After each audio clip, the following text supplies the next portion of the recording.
winners. The showdown will make history. Best teams from Russia, Ukraine, Poland, France and Turkey. Winners of the Open qualifiers and top 8 invited teams will meet in a final battle for the champion title and a bounty of $10,000. Join the stream on December the 7th. Don't miss out on the epic international group stage of GameStars Brawl Stars Season 2. Well, you heard him. Welcome back, everyone, to Season 2 of GameStars. I'm Ready Set, and it's great to be back for a second season of this amazing tournament. Of course, as you just heard, we're going to be starting off in this round of 32. It's the international group stage. We're going to be watching it over the course of the next couple weeks here. In fact, 10 match days total to watch of the international group stage before we progress into the finals. Of course, our players are competing for a grand pot of $30,000. It is a huge prize pool. Lots of fame, lots of glory to be won. But of course, here are the proving grounds. We're going to be starting off in the international group stage, seeing the top few teams from lots of different regions competing against each other to see who really has what it takes to win that grand prize and ascend to the grand champion status of GameStars. Of course, season number 2, we have pretty much the same format. Of course, we'll have a little bit of an explanation later on to give you an idea of how that is going to play out. But with that being said, it is super exciting to get things started. It's not just me who's excited, actually. Teddy is going to be joining me back once again in a week here to send off the GameStars finals. Let's get a look at that explainer video as well so you can get an idea of how this tournament is going to play out. Brawl Stars Gamestars Season 2 is going flat out. International group stage will take place from December 7th to December 10th and from December 14th to December 19th. 32 teams, 8 invited rosters with 24 teams that got qualified through regional finals will be divided into 8 groups with 4 teams in each. All matches will be held in GSL format. Only 2 teams from each group will be able to qualify for the international final stage based on their results. And in the finals, brawlers will fight for the prize pool of $30,000. Join our stream and support your favorites at the international group stage of Brawl Stars Gamestars Season 2.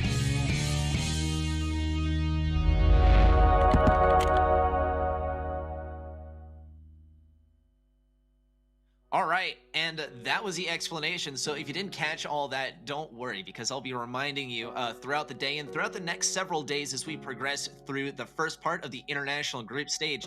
For today, though, we got a few matches for you. We got BKROG Esports in Old Skull starting us off. And I mean, BKROG, you might have been a little bit familiar with them if you watched the World Finals. Extremely cracked out roster. They did have a good show in the World Finals. They did get knocked out in the round of 16, though. Let's see how they do in GameStars. Very excited to see how they perform and how they've been practicing since the World Finals. They'll be facing off, of course, Old Skulls from Finland. Then our next match after that will be AB in Syria versus Craze Clan from Poland. Craze Clan, another team that you should be familiar with if you are deeply interested in the Brawl esports scene. We'll be seeing how far they go in the GameStars tournament, especially because there's a potential matchup in the winners match for Bunker Esports. So we'll be seeing how that turns out. BKROG, they were looking very strong in the World Finals. I had the pleasure of meeting some of the team members as well, and maybe we'll get a little bit of an interview later depending on how the match day plays out. And here you go. Here's a schedule for today. Bunker Esports versus Old Skulls will be starting us off in just 10 minutes here. AB in Syria versus Craze Clan going to get started 40 minutes after that. And then we have a couple more matches after that to determine who will be moving on to the next stage of the tournament. Of course, 2 teams that get eliminated, 2 teams proceed onto the international finals. That's the next stage of the tournament. That's going to be happening in a couple weeks here. So we've got a lot of matches to play between then and now. We will see of course, what the maps and the modes are coming up here pretty soon to get a better idea of how the entire match is going to be playing out. Once again, first matchup of the day is going to be Bunker ROG versus Old Skulls. So with that aside, I want to talk a little bit about GameStars as a whole for Season 2. As I've mentioned already, I'm very, very excited for the season, and you should too, because I already mentioned there's a $30,000 prize pool. But of course, the prizes are distributed in a pretty interesting way as well. It all adds up to $30,000. Get a little bit more information on that later as to how the prize is distributed. But with that, pretty soon here we'll be moving into that first match, Bunker ROG versus Old Skulls. Old Skulls is one that I have personally seen as someone who's not from EU, not super invested in the EU scene. I'm an NA and LATAM guy myself, but Old Skulls is definitely one that I've been seeing pretty consistently throughout the EU competitive scene. So I do think they will be a pretty worthy competitor for Bunker ROG. One thing to consider, though, is this is a World's Finals ready team versus Old Skulls. So we'll see what Old Skulls have to show for it. We're going to be getting started off with set number 1 on Shooting Star. Pit Stop will be coming up after that, and then Bot Drop-In. Should we need to break any ties, Sneaky Fields and Split will follow. Shooting Star, of course, we're looking at a very clean-cut meta here. Also, I mean, you see a bunch of Nanny, see a bunch of Piper, see a little bit of other long-range brawlers up in here. Could be a little bit of Tick, but one thing to note is that the counter comp could be coming out as well. Max is a strong competitor. That speed is going to allow some closer range brawlers to really dominate the competition on this map. So you don't want to lose your footing and potentially get countered by that. Pit Stop and Bot Drop, a couple of other maps as well that introduce some interesting dynamics into the game. Pit Stop, pretty much the win condition is Barley. So if Barley is not banned out, then we are going to be seeing a pretty even match. Otherwise, things could get a little bit tricky. Pit Stop is the one where I anticipate we could see a little bit of bull action. It's the only map where I can anticipate bull at all, right? Being a brawler that is pretty much never in the meta. After that, though, we got Bot Drop, and Bot Drop is a great one, though it can also be a really poor one if you're not good at retaking mid. Bot Drop, we're talking about a big, wide open mid that is very conducive to long-range brawlers. If you win that first mid fight, then there's a good chance that you'll end up winning the entire match, unless your opponent is very good at retaking. It's not extremely easy to set up on mid on Bot Drop, considering there are not a lot of obstacles for you to set up camp around, so you got to consistently win those long range matchups versus your enemy. Brawlers that we can anticipate to see there, some Bell action, of course, considering Bell is basically able to defend the bot all by herself. Sprout is another one that could get diffed if it's not careful. Diffed as in getting counter comp, so it's one that you'll want to be watchful of if you're competing on Bot Drop, which of course our two teams here, BKROG and Old Skulls, are. So momentarily we'll be getting started with that. Of course, bands will be flying through pretty soon here, and that's when we'll actually get an idea of how this series of maps is going to progress through. Of course, we're talking about Bell, Barley. We've mentioned those a couple times already, and those are going to be some very powerful brawlers on those maps. So for the less confident team, that might be a good couple of brawlers to ban out, mostly because once you're able to disrupt the normal flow of things, if you're able to tip the balances, if you're able to make sure that your battle is not a battle of mechanics, rather it's a battle of comps, a little bit of rock, paper, scissors action, then you'll have a higher likelihood of winning the match if you are outmatched mechanically, which I think all respect due is the case for Old Skulls. I think they are kind of mechanically outmatched by BKROG, but that does not mean that they cannot win this one. It does not mean that even a little bit. In fact, BKROG, I mean, their gameplay has been broadcast far and wide, especially on the world stage, for Old Skulls to go back, review, and take a look at. And that is a pretty big disadvantage for BKROG. That plus coming off of so much preparation for Worlds where they've been focused on other teams and not necessarily the other teams that could be trying to take their world spot in EU. We are sort of in the off season at the moment. Off season as in not in the normal Brawl Stars competitive season, but that doesn't mean that the grind stops. If you quit for just a couple months, and I've seen it happen to some of the best players in NA, where I'm from, you will lose your footing, you'll lose your grip, you'll lose your momentum. You'll have to kind of start all over and build back up to where you are. That meta is consistently changing, and if you rest for even like a week, you're going to be way behind the rest of the competition. That said, though, we will have those bans coming through momentarily. We'll get an idea of how this map is going to progress. Of course, we're starting on Shooting Star, so we'll anticipate some Tick, we'll anticipate some Nanny, and a little bit of Piper here and there too. Of course, unless those are banned out, we'll find out momentarily if they are in fact banned out. Piper, in my opinion, would be a very targeted ban, especially at BKROG.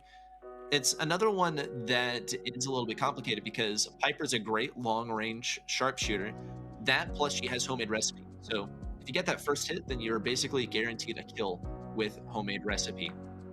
Though Bell is also a good one if you would like to get that long-range super and get a little bit of extra damage on your enemy, get that damage booster on them. It would be pretty devastating to have that on Tick or another brawler like that is just super squishy. Of course, that is the meta on this map. That plus Bell has those bear traps, nest eggs, whatever you want to call them, that if an enemy unsuspectingly walks over them is basically a guaranteed kill for the Bell, provided she is in range. So when you're playing against a Bell, you do want to be careful, not only to try and remember the locations of those bear traps, but also if you're not certain where a bear trap might be, then don't push up unless you have already weakened Bell to the point where she's not going to be able to make a push on you while you're slowed down and very vulnerable to her attacks. Because a Bell can just auto-aim you down if you are slowed down.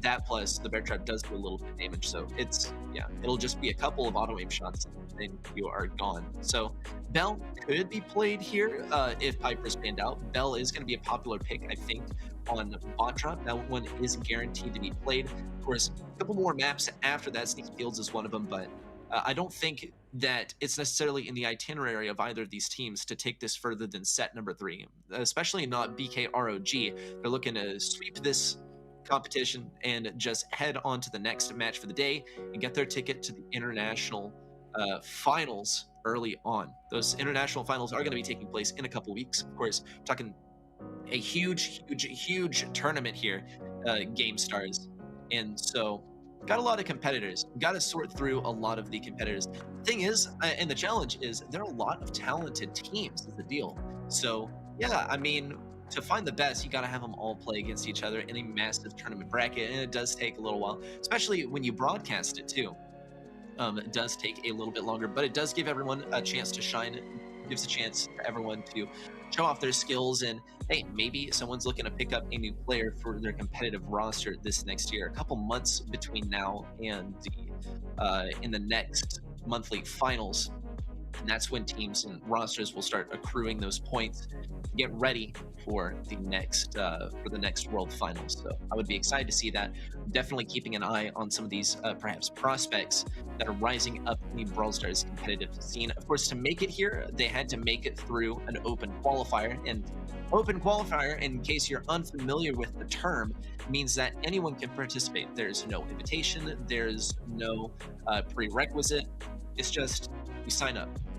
And that, I think, is the beauty of Brawl Stars, is that anyone can start from anything and get to the world stage. Some players play on like a cracked old device, like from 2014, and they're still able to make it to Worlds, right? And so I think that that's a beautiful thing about Brawl Stars, and I think it's also a great call to action, because anyone who plays Brawl Stars and anyone who has the motivation and the competitive spirit within them can make it to this stage.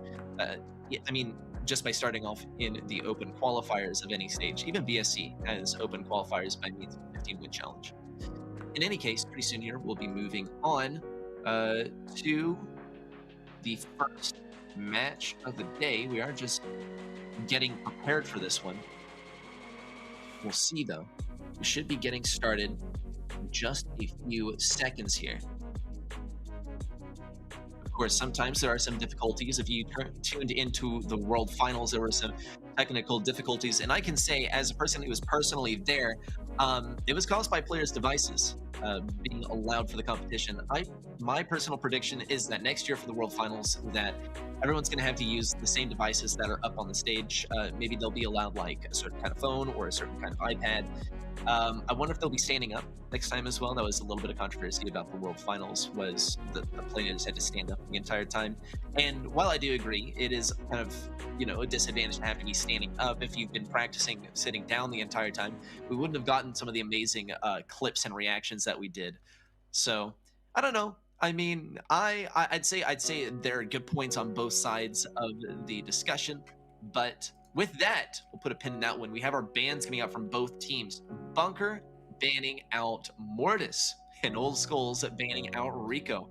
Interesting. Well, I can tell you for certain that the Mortis is not going to be impactful on Pit Stop. It could do something on Shooting Star. I don't think Rico is going to be a great one for Shooting Star either, so that is something to take into consideration. Of course, Pit Stop, Rico will be a strong brawler. The absence of Rico is not going to be super beneficial to Barley play. Barley being the brawler that seems to be the main difference maker on this map. I do still think there's a good chance that Barley will be played, though. It's kind of interesting to me, though, to see Rico banned out. I think what that means from Old Skulls is that they are not too concerned about playing as Barley, because the Barley versus Rico matchup is way in favor of Barley. Yeah, it's possible for the Rico, but against a skilled Barley player, like even a skilled Rico versus a skilled Barley, the Barley is always going to win. Rico doesn't have to have line of sight with Barley, so it's not as hard of a counter as Barley would usually provide, but it's still a really tough matchup, especially when Rico does not have that much health, and Barley can just play super defensively. So I do think, though, that Bunker would like to play some tank, or rather not tanks, but throwers out here. I'm thinking a little bit of Sprout, actually, on bot drop could be the way to go, especially seeing as they have banned out Mortis. I think that Mortis, being mostly a thrower and a long-range brawler counter, they are not only getting rid of the counters, getting rid of the brawlers that make the comp picking phase more unpredictable, they're also permitting themselves some brawlers that they would not usually be able to play. Were Mortis in play, were Mortis a remote possibility, because it's basically an instant loss unless you have some players who are cracked out of their mind, which of course Bunker has, but they're not playing it necessarily like they don't care here. You know, Bunker, they got to work with, you know, starting at square one, right from the ground up once again. They made it to the World Finals, had a rough match in the round of 16, but that's good progress for them. That's insane progress for them, especially considering that some of the players, it's like their first time playing in competitive for the duration of the year, right? And they're competing against people who've been in the scene for 3-4 years. So I think they had an astounding performance. I would love to see them back on the world stage again, and I hope they pace themselves as well. Of course, a little bit of funding wouldn't hurt, so grabbing some cash here in GameStars would not hurt at all. We will see exactly how these prizes are distributed. Yes, so everyone, make sure you commit this to memory. So for our international finals, of course, taking place in a couple of weeks here, I mentioned a $30,000 prize pool. Well, $10,000 are going to be going to first prize, which is amazing. That's 33% of the pot. Everyone in the round of 16 that gets eliminated in the double elimination format. So if you just make it to the round of 16 but don't win a single game beyond that, $400 for yourself and your teammates. So if you have a fourth, that's $100 for each one of you. Some Benjamins up in here. Maybe not Benjamins, considering the conversion rates for most of the teams, pretty much all the teams, which are not North America, not US dollar users, but you get the idea. Second prize gets $5,600. Third and fourth get $2,400. Fifth and sixth get $1,200. In fact, fifth through eighth get $1,200. Ninth through 12th get $800. And then, of course, we already went through 13th through 16th. That's $400. I believe we are going to be taking a look at some of our players. What's up? course, we will get some looks at the player cams throughout the matches, which is one of the amazing things about GameStars, in my opinion. It's always interesting when they look directly into the camera, though, because I don't know, it just feels like they're really there. It's what it felt like being at the LAN. Of course, at Worlds, I couldn't look directly into the stage where everyone was playing, but hopefully next year restrictions are a little bit lighter and we can have a live audience where everyone's like sitting in stands in front of the players. I think that would be so amazing. The Brawl House was pretty cool, though. No one looked necessarily directly into the camera, though. It was cool congratulating the players afterwards, and we will have an interview opportunity at the end of things, so we will get to congratulate some players on the outcome of this match, provided they're ready for an interview. With that said, though, we will be getting ready for our first match of the day. Set number 1, as I mentioned already, is on Shooting Star. And we've already gone over the meta of that one a lot, but I think I mentioned like at least once that Max is a possibility. I'm not going to be seeing Max here, though. It's very clear cut. Competition is going to be Nanny Piper Tick versus Nanny Piper Tick. Old Schools bringing out, let's see, bringing out the Lunar Piper on the right-hand side of the map. It's going to be a rough matchup versus Boss, being a good Piper as he is. Ekwak over here also on the Tick. Darkholm on the left, picking up the Nanny. Good kill there by Darkholm to advance that lead to 3 stars versus 2. Old Schools still trying to keep their defense. They are looking for an opportunity to push up here. Here comes the Golden Peep, looking for Samsara. It's not going to make contact, though. That Peep just got too fast. Ekwak and Science, you see them, they're very focused on the game, and they are in a pretty tough face-off over here. Ekwak is still permitting a lot of space around here on the right side of the map, finding some room for Boss as well. This is the classic gameplay of Shooting Star, though. It does not move around a whole lot. It's Bunker defending and Old Skulls defending. Boss is going to get a great homemade recipe on a Samsara, and there is a great defense from Johnsky as well with the Tick Super. Old Skulls still trying to push up here. Good shot there from Samsara on a Boss, but it's not going to permit him a kill. Here comes the Peep once again. It is going to make contact this time, and Samsara falls. Bunker ROG now leading by 6 stars plus a blue star. Boss also hanging up pretty high here, but he can afford to. He's been diffing this right lane the entire time. There's the Tick Head, and it is going to get the kill on Johnsky as well. Great plays there by Boss and Ekwak. Ooh, a desperation jump from Samsara is going to look for a kill. Almost gets the damage on Ekwak, but Boss is able to reel it in once again. Super out by Boss. He could actually go down. Ooh, it was narrow. He did go down, but it was still a win for Bunker ROG. Pretty much the outcome that we were expecting, considering Bunker ROG's performance this year, but nonetheless, a good fight by Old Schools to give us some gameplay of Bunker ROG having a little bit of trouble. Of course, neither of these rosters are flawless, but you need to be essentially flawless if you want to make it to the world stage once again, considering the Titans that you'll be competing against throughout the year. And by you, I kind of mean Bunker ROG. A single missed Peep is not the end of the world. But it is something that wouldn't fly in a normal competition, normal meaning BSC monthly finals style, if you're facing up against someone like AQM or SK or perhaps even Totem. With that considered, though, a great first game for Bunker ROG. Old Schools, honestly, a good match for them too.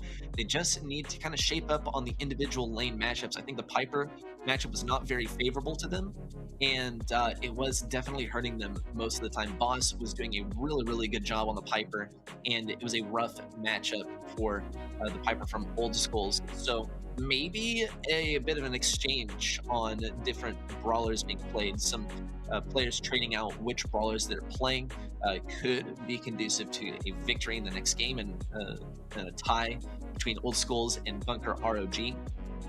It will be a tough one, though, because Bunker took twice the stars as Old Schools, so it will be a rough comeback. It will not be easy at all. The momentum is now in the hands of Bunker ROG, and I do anticipate they could take this one to a 3-0.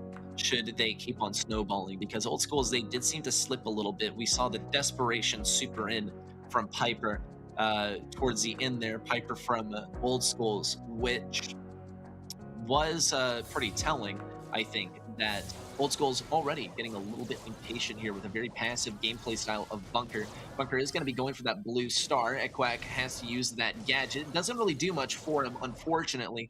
Let's see Boss, though, on the right side. Samsara is getting some good hits to start things off. Also, mind you, the gears that are being used this time. Boss is using damage gear, but Old School's Piper is using the shield, which is an interesting one. It will probably give him an upper hand in the Piper matchup. Boss is actually using the speed. Boss is using what appears to be the speed in the bushes. We'll have to see what the other gear is. Equack, though, will be pushing up here. Will take a bunch of damage from that Nanny Super. That's his second to last gadget. He has only one left. And a good kill from Science on a Darkroom will net the lead for Old Skulls, but a great kill by Boss. Oh, and a counter from Samsara will reel it back once again for Old Skulls. It was in the hands of Old Skulls the entire time, but that super in from Boss, or rather super out from Boss, did pose a nice advantage. Darkroom still going for some good damage on the left side. He has that super ready to go, and he will find the retreat. It looks like Boss is going to cover his retreat, and Darkroom will get this peep up and running. Science, though, trying to give Boss a hard time. He's not going to be able to stay too aggressive, though. Here it comes. One shot on the Boss, and where is that peep? I don't see it quite yet. It must have already gone. Equack on the right side, still in the tick matchup. Ooh, and there's a kill from Boss, and that has completely changed the pace of the game. Equack has to keep on playing control around this right side. Johnsky has the super. Ooh, homemade recipe on the Johnsky will get the kill, and Equack won't take any damage from that tick super. Science is going to be, no, not taken out by the tick super, but only by means of the match expiring. That is set number one going to Bunker ROG. A great first set for them. It is going to send us right into pit stop. Of course, consider our bans. Rico was banned, and so was Mortis. Mortis, I would not personally play him on Heist unless you're just a madman like that, but Rico is definitely one that could be popping up in set number two. Bunker ROG, they totally have momentum on their side. They have a couple wins under their belt, each one just as dominating, both going roughly at 12-6 on the star count. And Old Schools, they actually did have a good shot at taking the match, or rather taking the game early on. It did seem like things kind of slipped up there towards the end, but it is a good set of signs of life from them, because it showed that they can realistically take down Bunker at least one set. You got to start off with baby steps. First win a game, then win a set, then win the entire match. That's the progression. But Bunker ROG, they seem to be skipping all the way to the final step already, trying to get the dub in the match. Let's see a replay of our last match. Darkroom was consistently getting good damage on his matchup. Now, Science did get that last minute kill on Boss, which is pretty astounding. We see on the left side, this is when Old Schools actually brought the advantage early on, and Bunker gradually had to climb their way back right towards the end. We did see them, in fact, go 12-6, so it was the same score both times, actually. And here you can look at the star count. Yep, 12-6 of both times. You can also see Bunker Esport is doing reliably more damage, getting more kills, and hey, that's what it's all about, folks. It is bounty. You want to get good, consistent damage. You want to be finishing off those kills, and it's exactly what Bunker Esport is doing. But of course, everyone knows that's the objective. It is nice to see the stats, though, as evidence that they were doing things right, and it wasn't just dumb luck or anything like that. Old School, surprisingly, came pretty close to taking that second game, though. So Bunker Esports, as long as they keep their cool, they keep their composure, and hang on to that momentum, and they will be just fine, I think. Old Schools, we'll see what they're able to do on pit stop as we move in later. To follow that, we will have bot drop as well, and if this does go 3-0, it's just going to be those first two, or rather those first three sets. Not going to have the final two sets played. And as I mentioned earlier, Sneaky Fields was in that number there towards the end of the match, should we go there. So that would be a real interesting one to see, in my personal opinion. I love that map. I love seeing Ems there. Ems is a brawler that I'm particularly partial to, and maybe later if we see some M's, you'll see why I'm particularly partial to her. She's just fun to play, I think, and she can counter so hard, but she's not just played as a counter pick. She can be good all around if you play her right. I used to play a lot of M's back in the day. I used to play a little bit of competitive myself, used to dabble, and M's was basically my main brawler that I always played. She was all reliable. So I wonder if we'll see her today. Fingers crossed. I think if we go to Sneaky Fields, then we probably will. Provided not, though, then there's almost no chance. We're going to be heading in a pit stop any moment now. Do expect a little bit of Barley. No Rico, because it is banned out. Certainly no Mortis, banned or not. Not a good brawler on Heist in general. But could see some tank play. BB is going to be a strong one to not only lock down control on the enemy safe, but push up in general. If you have home run, then you're able to push up quickly. But it seems to be a very different strategy from both teams. And I guess I spoke too soon. We are going to be seeing the M's from Science, and it looks like Old Skulls was expecting what I was predicting, and Bunker was not at all going to be doing that. Johnsky is narrowly going to avoid that slow from Boss, actually. Does grapple into Equack. Wow! And Johnsky barely survives, and there are the shades from Samsara, and that is going to be devastating on the safe. They are all going to go down, and Equack is going to destroy all of those walls pretty intentionally, and this just shows a very different playstyle. Old Skulls are going for something fast, they're going for something tanky. They want to grab some big kills with Samsara getting that black portal out. But Bunker, vastly different strategy, one that we often see actually on Split, which is also in the number for today if we make it to set number 5. Equack is going to win that battle versus Johnsky on the right side. Old Skulls making advances at the left side. Darkroom shuts it down. Johnsky still has that super ready to go, and it's not a gadget one either. It is a full stun. He's not going to be able to get in range. Good protection there from Darkroom with the sandbags. Ooh, and a grapple in. Johnsky is going to get shut down, and that is a big loss of his super, a big loss of a stun. Old Skulls now falling behind on the percentage count. There's a stun. No, not a stun, actually. There was a gadget super there from Johnsky. Equack still trying to get damage here. Science is in danger. He is going to get taken down by Boss as a 3-man pinch from Bunker. Shows the amazing synergy between these teammates. Old Skulls, once again, we got Samsara on the left side, will be taken down. Johnsky, once again, also trying to get the stun, but it's just not going to happen. Bunker, their strategy is long range and wall break. They have Darkroom not only to power up the teammates, but also to get that wall break. And Equack has the early game wall break, and he provides the opportunities for Darkroom to pick up some supers and get the late game wall break consistently. That's rechargeable, not just on a gadget. Great defense there from Equack. Science certainly not happy about that one. It is a guaranteed loss here. Bunker will be taking this game, and Old Skulls will be going down for the 3rd game in a row. They're definitely feeling the heat now, if not before. We saw Science on his player cam. He was a little bit frustrated with the game, but I mean, it's easier to say than to actually do. Just gotta keep your composure, you know? If you're able to mentally reset after each match, which is a very difficult thing to do, but it's a very powerful tool if you're able to put it to work, then you'll be able to bring back the win in the next game a lot more easily if you're still frustrated over the last game. And honestly, I don't think Old Skulls can be afforded to be frustrated over the last game, because if they lose this, then they go on to the next set with a 2-0 record. Well, more like Bunker ROG has the 2-0 record, and Old Skulls are really at the mercy of just being 1 game away from a match point. It's never a situation you want to be in. The pressure just gets a little bit too much to handle, even for the best among competitive players. So Old Skulls, I think they really could bring it back. They just got to try something a little bit more orthodox. Now, Bunker ROG, I will say, and kind of contradict myself on this one, that was not orthodox at all, but it was a great prediction. They anticipated there was going to be tank play, there was going to be some kind of like maybe max comp. Now, there wasn't max, but there was Buzz with incredible mobility, great speed, great close range damage. Now, Max, the whole idea of Maxo is not that she gets the speed and the damage for herself, it's for her teammates. You speed up your teammates, and you basically get a free push without having to get kills or consistent damage or anything. You just move yourself forward, and your enemy is forced to retreat, otherwise they get trampled.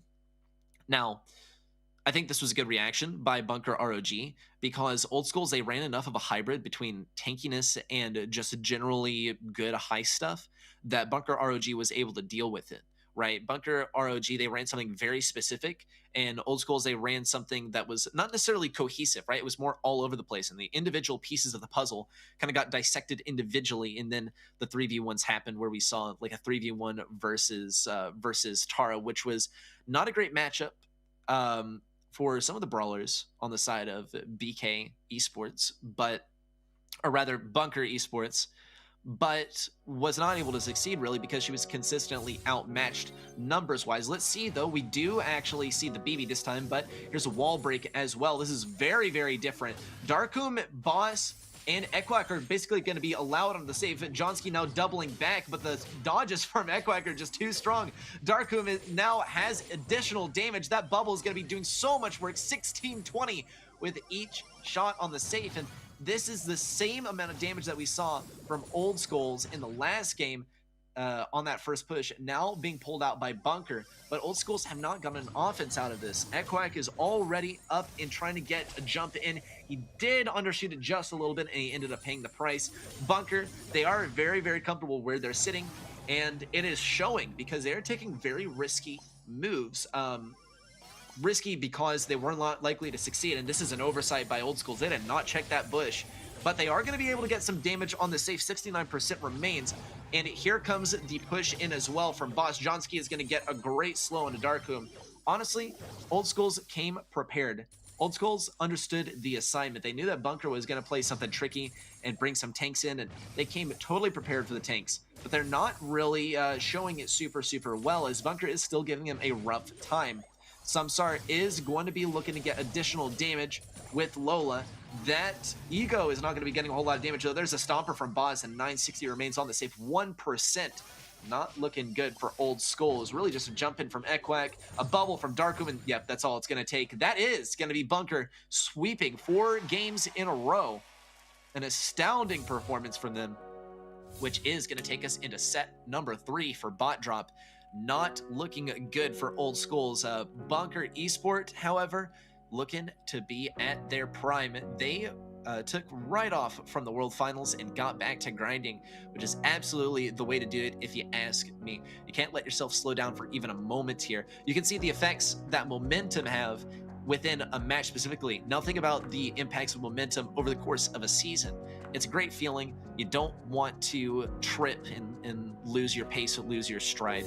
And honestly, Bunker Esports, they've handled things very, very well. Let's get a replay of the last set as well. This is when things were a little worrying. I thought, uh-oh, Bunker, what's going on? But they managed to reel it back so well after such a tough first push. Because honestly, Old Schools had just gimmicks for this first part. They just had Tara getting her shades on the safe. And that's not a reliable strategy. Here's Darkum, though, making good use of the gear that gives additional damage for being lower on health. That bubble was massive. Now, Science had a good defense there, but Boss was able to get that last bit of damage in, or almost the last bit of damage there. 960 was what was left after that, and it came down to BB's bubble to get rid of the rest. Let's see, though. Bunker Esport, well, you can see they dismantled completely the safe both times. Damage, though, pretty even across the arena, actually, and we can attribute the evening out probably to Old Schools getting a lot of damage on the tanks in that last game, playing tank counters. You can also see the kills, though, and this is where it starts to really show.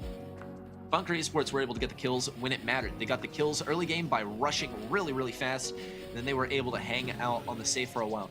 Yeah, they took a lot of damage, but they were able to stay alive long enough to get a lot of damage on the safe, and with a huge amount of safe damage, Old Schools, they're going to have to play more defensively, right? They cannot afford to play so aggressively and risk maybe a back cap or something like that. Something like Equak, as we saw, jumping in with Edgar and getting all the way behind them. Let's get into Bot Drop, though. Different comps here. Lola, Piper, Leon from BKR, Meg, Bell, and Spike from the side of Old Schools, and already we're going to see a connection here from Bunker onto that safe. 12%, very respectable, but it's not about the percentage at this stage of Siege. It's all about staying alive at mid. Science is going to be able to get this mech up, so we'll see what he's able to do with that. Darkum, though, will be farming up his ego. and he'll be able to tank Science pretty well once he gets his gadget out as well with the Eagle. This is actually a great retake by Old Skulls. Bunker will be having to defend this next bot. Let's see at a level 5. And Old Skulls also, they're picking up a couple more gems. They will, or rather bolts, they will have a slight bolt advantage going into the final siege. So we're going to have to see a retake from Bunker. There's Johnsky able to get some damage on that save. Big push, actually. Bunker, though, they're not going to try too hard to defend it because it's more about getting the retake than anything. Boss almost went down there, though, to the reflected shot from Bell. Yeah, he's not pleased about it, and I would not be either. Here's Darkum, though. Going to be pulling out that Lola super. Not using the gadget that that provides a shield, apparently. Science is being very irritating towards Darkum on the left side. Boss is not going to go for the kill either on Science, and Science is going to be able to get another mech up. This is looking like a victory, actually, for Old Skulls, and the win streak from Bunker is coming to a close here, at least for now. This is great stuff from Old Skulls to slow down the pace of the game. Science is definitely happy about this one. Yep, that is a win condition right there. There's the heart from Ekwak. I wish I had that pin. Darkum clapping as well. But this is the proper approach from Bunker. Keep your cool and save it for next game. Great stuff there from both teams. But honestly, for my money, Old Skulls, they got this. I don't think they necessarily had the outcomp either is the thing. We saw the Piper play from Bunker, which is pretty good. It just seems like the Piper play was all over the place. You have a mid-brawler that's just being spread too thin. We saw, I think, a few opportunities to get the kill shot from Piper, but she was really focusing on a bunch of different lanes at once. She was trying to, she was being a flex player, and that's a great way to synergize with your teammates, is to help out on the respective lanes. But when your teammate is not like on the left lane, and you tap someone on the left lane and you say, I weakened them for you, and your teammate's like, bro, I've been dead for like several seconds now, then yeah, maybe it wasn't necessarily the best move. But with that aside, great mechanics from the side of BKROG. I think, though, that Old Skulls did a great job as well. And I think if they're able to turn this into momentum, kind of channel this energy into the next game, then we'll see an amazing set number 4 on Sneaky Fields. Split, I would not say is super likely, but now that we've seen a single win by Old Skulls, it's not going to be a totally clean sweep, and it is a possibility, albeit not a super likely one. I am hopeful, though. I love rooting for the underdog. In a way, BKROG is an underdog of sorts, as they had a rough time in the World Finals, was kind of an upset.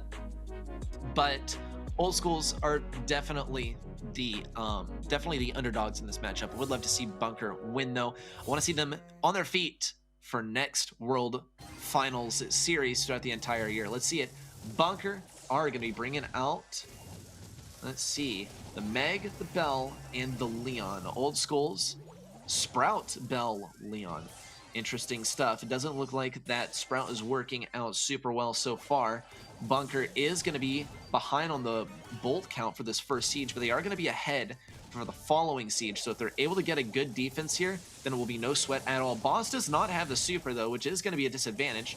He is looking for something while also trying to stay alive. It does look like he's going to get taken down, though. He's been left for dead out here. He'll respawn, but will be so staggered behind his teammates that there's going to be a disadvantage for the retake from Bunker for the second siege. A good swipe there by Darkum, but Science, ooh, despite getting tapped another time, that Invisi-Heal is going to keep him alive. This is amazing, though, by Darkum. The prediction on Science's positioning have just been on point, and there he's going to secure a kill off those amazing predictions as well. He's also pretty acutely aware of the positioning of the nest egg. He's going to risk it and does get hit by that nest egg, but he's not super threatened here. Darkum does look for the retreat, and once again, Old Skulls is able to get this bot number 2, but Bunker is approaching an insurmountable advantage here in the final siege. And it looks like it just might happen. If they're able to stall at the bot enough, then they will have this, unless Old Skulls is able to take down the safe here, which is not going to happen at all. Science also staying very aggressive. Once again, Darkum just playing out of his mind, knows exactly where Science is going to go. This sort of intuition is simply remarkable. Let's see what Darkum's able to do now, though. He has the super, is not going to be able to make contact with that swipe, though. Science still farming up that next super. He has it ready to go. Darkoom is going to look for his next super as well. It's all about getting damage on offense. 21% is the number to beat for Bunker. Let's see if they're able to do it. Old Schools now going to look for a defense. And we do see a possible super opportunity for Sprout. It is going to come down to whether Sprout's able to get a super. Probably one more shot is all it's going to take. Darkoom and Boss also need to get in range here. There's the super, and wow, what an amazing defense there from Old Schools. Bunker will be taking an L here for this set, and Old Schools will be starting a comeback in set number 3. We'll be heading into Sneaky Fields any moment now. Wow, this is big for Old Schools as they were able to take, admittedly, kind of an inconsistent mode, which is Siege, but they were still able to take the win, and they did so in a very reliable fashion. 2 times in a row, mind you, they were able to win.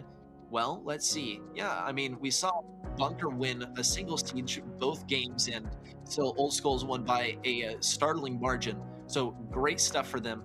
We'll be seeing how it changes, though, or if it does, in Sneaky Fields. We're going to be seeing different brawler picks. I would definitely expect some M's from Old Schools. Maybe they've shown their hand a little bit early. But let's get a recap of our last game as well. Of course, Bunker started things off strong with a good push, but then Old Schools got 1 push, then 2 push, and then we started to doubt Bunker a little bit. Now, we were hopeful, though, that Bunker could bring it back in the next game, but once again, Old Schools just look so strong. The comeback has been amazing. The consistency from Bunker was there for the first couple sets, and then it just vanished for set number 2. Take a look at the comparison, though. I mean, we saw a lot more damage there from Bunker, but Old Schools, they got, well, okay, Bunker, they got more damage on the bot. Old Schools, though, they got more damage on brawlers, and they got more kills, and that's what it's all about. It's like night and day here. Wonder what happened for Bunker Esport in this last set. Maybe bot drop is just not really their favorite, and I couldn't blame them. It is not a very reliable map. Sneaky Fields, though, one that's a little bit newer, not super clear cut, but it is one that is, in my opinion, a pretty reliable map. Reliable being the better Brawl Ball players are going to take the win. I would love to see some Frank here, just because the big man walking around with his hammer, breaking down the walls, getting some amazing stuns is something that, I mean, who doesn't love to see that? Now, maybe you don't like to be on the receiving end, but it sure does feel good to be on the dealing end. We'll see if Frank is in play here. M's is certainly a possibility as well. I hear a B. And I wouldn't be shocked if Bunker were going once again for the wall break strat. It's not going to happen, though. We do see the M's, though, from Old Schools, which is not super surprising. It is one that I was definitely hopeful for. Let's see B pushing up mid, though. It's going to be Boss versus Samsara, and we've seen this matchup already. Boss has reliably taken the victory, although we were in a longer range setting. Boss with a good tank there with Honeypot, and Equack will be able to take out the remainder of it. Science is going to be looking for a little bit of damage here and a big super from Equack, and Science does get taken down. A 3v2 matchup here. Samsara is left for dead in this corner over here. We got to see good passes in order to get this ball in the goal. Looks like Boz is going to be ready for this one. There's the pushback from Science, but Boz is able to pick it up and walk it in nonetheless. Good start for Bunker. Let's see if they're able to keep it up. It's a lot of golden skins on the side of Old Schools. Definitely a little bit distracting. Maybe they're trying to get some glare in Bunker's eyes to get a slight advantage. In any case, though, it doesn't look like that is happening. Bunker is still looking quite strong, but no huge advances so far. Boss is going to try and trap a Johnsky here. It could be a bait. Nope, not a bait at all. It was just an oversight on the side of Old Schools, and there's a super in from Boss. It's all over. Great double kill there by Boss plus the goal. Boss is kind of popping off now. Great gameplay there from Bunker. They're now just 1 win away from advancing on to the next stage of the international group stage. Provided they win that one, they'll be heading on to the international finals, and they will be our first team to qualify for the international finals. We'd love to see it. We'll have to see, though. Old Schools, still, we've seen them take wins in the last set, so it's not like they can't take down Bunker Esports at all. It's just a matter of when it's going to happen. And if it doesn't happen next game, then unfortunately they're going to have to face off against another team to decide whether they're going to be able to stick in the competition or whether they are headed on the way out. They did have to get through the open qualifier to get to this stage, so it would be a shame. But of course, you know, there can only be one grand champion. There can only be one winner of the $10,000 grand prize. And it's just got to be the person who's won consistently throughout the entire match. So we'll see how it pans out. We got one game left in us. Perhaps one game left in us. Hopefully, Old Schools has at least one game left in them. Otherwise, they are dead in the water. And Bunker Esports is going to be asking them to step aside and allow them to move on. Though I am faithful in Old Schools, I do think they could have this. If they shake things up a little bit. I think that was a big oversight in the last game. It was a great first goal there from Bunker Esports. It was definitely something Old Schools could have come back from, but the oversight there with Barley voluntarily cornering himself and then Ems trying to go for a pinch, but not really being able to get it, not committing hard enough, not being in the right position to pinch the B. An oversight, in my opinion, and a big one at that. Something that can definitely be fixed, though, with a little bit of team discussion. Let's see what happens. Boss, once again, going to be going for the B matchup versus Samsara. On the right side, Darkroom versus Johnski. And on the left side, Science will be switching off of that Ems and onto the Amber. Still not going to be a good matchup versus Equac. An amazing Barley, one of the best Barleys in this region. Let's see what Boss is able to do here, though. He is trapping Sights in this left side. Darkroom now pinching on the right. Samsara kind of in an unfair matchup versus Equac. He's not able to get line of sight with Equac, even when Equac kind of baits him into it. Science, though, will be looking for something. He does have a bit of a speed boost over here. It's not going to give him any advantage, though. Equac will be able to handily get this one in the goal with the help of Boss and Darkroom getting the team kill. One goal remains. If Bunker ROG wishes to advance on to the next stage at this point, Equac will barely survive with 90 health. A single more flame from Amber would have taken him down. Let's see what Boss is able to do, though. He does have that super ready to go. He does have a slow if he wants it. Johnski won't be a viable target, but Samsara could be once that Honeypot's taken out. Great synergy between him and Equac. Equac took down that Honeypot immediately before the B got fired off. Boss will get burned, though, and will eventually fall. There's a super, though. We could see a pass to Equac. This could be the win condition. Great stuff from Equac. Great dodge and amazing positioning of that attack. That is going to be Bunker heading on to the next stage. And Old Skulls falling down to the loser's bracket of today. They will have to fight their way out. They can still go to the international finals, but it is not going to be an easy one because, well, they got to win a couple matches in a row at this point. Some matches that, well, I don't know. Their next match will definitely be easier than this one, I will say. They're going to be playing the loser of our next match. I believe we will be getting some recaps of the current match, though, or rather the match that just passed, and we'll be able to break it down and analyze it. Let's see. Yeah, there's the replay. Boss walked it in once, and Boss picked up a double kill on the left side and slammed it in once again. This was really Boss's game, if you ask me, but here comes Equac in the next game, and Equac really showed us how it's done. Watch Equac go for the super, takes down Samsara, and then perfect kill there on a Johnski. Slow roll into the goal. Really, everyone had their time to shine throughout this match. Maybe not Old Skulls so much as Bunker Esports, though. They will have their chance, though. We'll see if they're able to reel it back in their next match. Bunker Esports, though, really stole the show here. 17-2 kills. Talk about a rebound following Siege. I mean, bot drop was all Old Skull. Bunker Esports had Brawl Ball all to themselves.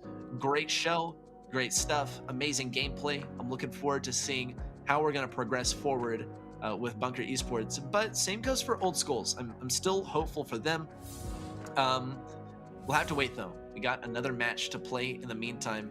Here are your overall match stats between these two, and now it's just to get a little bit more even, actually. Bunker Esports getting more kills than Old Skulls, but it's pretty close, honestly. Look at the damage as well, and the best brawlers are looking pretty consistent as well. Bunker Esports, though, I mean, let's talk about that B gameplay, that was just ridiculous, off the charts. Old Skulls, they did play the Piper a lot. They did struggle with the Piper a lot too, but I think Johnsky on the Spike did a pretty good job. Was usually the last one to fall among his teammates and definitely put forth a good effort, and I think was putting his all into that match. Science also, you could see him on that player cam, was putting forth good effort, but it just wasn't enough to take down the team that is Bunker ROG. Fun stuff, amazing match. I wonder what we have next. It is going to be exciting to see. Of course, we'll have to pull that up as well and see exactly what the next match is going to be. It is going to be AB in Syria versus Craze Clan. Now, Craze Clan, if you have watched a single esports broadcast here in EU at all in your past, then you're familiar with Craze Clan. We'll get even more familiar with them pretty soon here as well. But first, we're going to take a short break, so make sure you get up and get some water, stretch a little bit, and come back ready and eager to watch AB in Syria versus Craze Clan.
Всем привет, с вами Николай Луценко, а еще вы можете меня знать как одесским. В этой рубрике я вам расскажу об особенностях нашей любимой игры Brawl Stars. Давайте же посмотрим, что я вам приготовил. Давайте сегодня посмотрим на некоторых персонажей и начнем мы, пожалуй, с Нани. Эпический боец класса Разрушитель, имеющий отличную атаку тригонометрия и замечательную суперспособность ручное управление. У Нани есть отличный помощник Пип, с помощью которого она как раз таки реализует и свой супер, и свой гаджет. И один из вариантов этой реализации, когда супер получает свой максимальный заряд при применении дистанционного управления, как раз таки ручное то самое управление, отправляет Пипа на охоту в поисках своей жертвы. Нани перемещается к сопернику с помощью своего гаджета и может отлично атаковать его с помощью своей атаки тригонометрия. Ключевые особенности данного персонажа отлично раскрываются как минимум в двух режимах – хейст и баунти. И если ты его выбрал, будь готов к любым последствиям. Это все на сегодня. Надеюсь, что мои советы помогут вам во время предстоящих матчей. Смотрите применение этих и не только фишек на наших прямых трансляциях.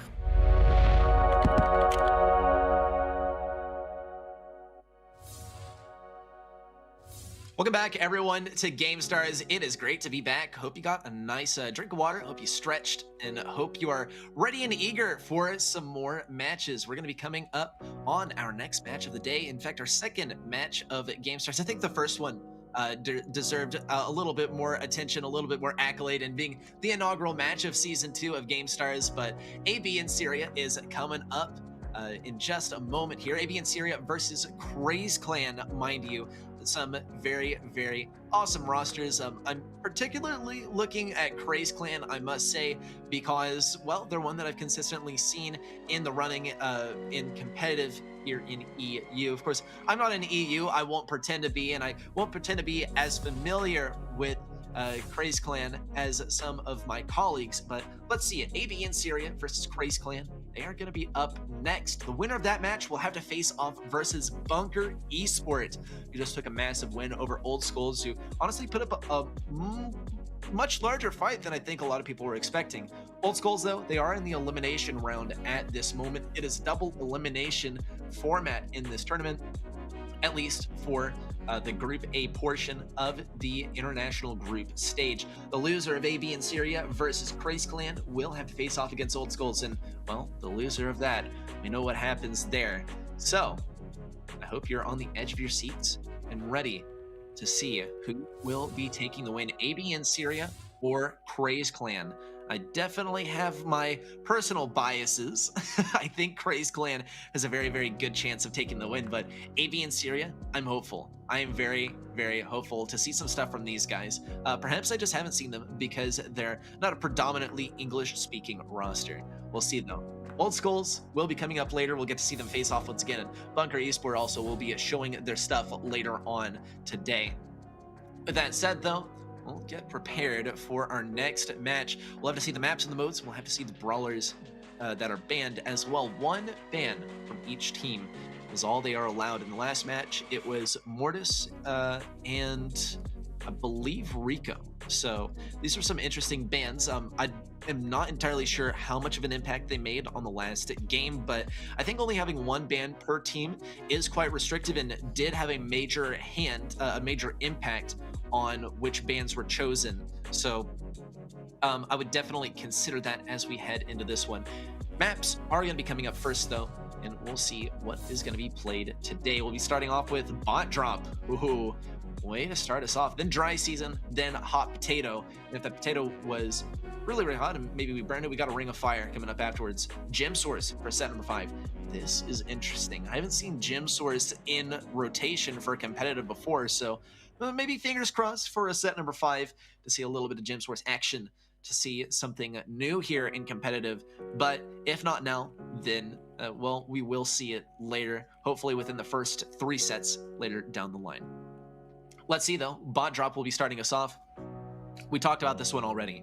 We saw the possibility of Bell. We saw the possibility of Sprout, some Piper in there as well. One that we haven't seen too much is Crow, and I think that's for good reason. But honestly, I mean, we see a lot of professional players playing Crow on this map. Let's see the bans, though. We got Poco from one side and Lola from the other. Interesting stuff. I wonder, so I think this is a great confidence ban from Craze Clan to get rid of the Poco, because they're confident in the high damage glass cannon matchups. They're confident in their own ability to dodge out damage, to hit their shots, and to get kills in advance of win their own lanes by themselves. Now the Lola ban from ABN, I think, is evident of, we just got to get rid of this really powerful brawler. We also have the Mortis and Byron bans, which is really interesting. I think this is a good call from ABN to get rid of Mortis, because it could pose some major issues on Bot Drop, which is going to determine how a lot of the pace of the match is going to go.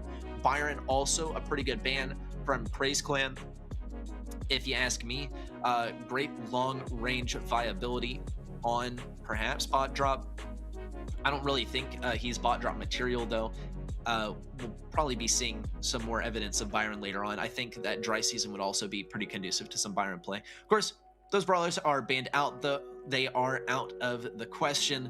So the remaining brawlers are in fair play, and our players got to decide how to assemble those brawlers into different team compositions, into different arrangements, and then go from there and see what they can make work, see how they can counter out the enemy team if possible.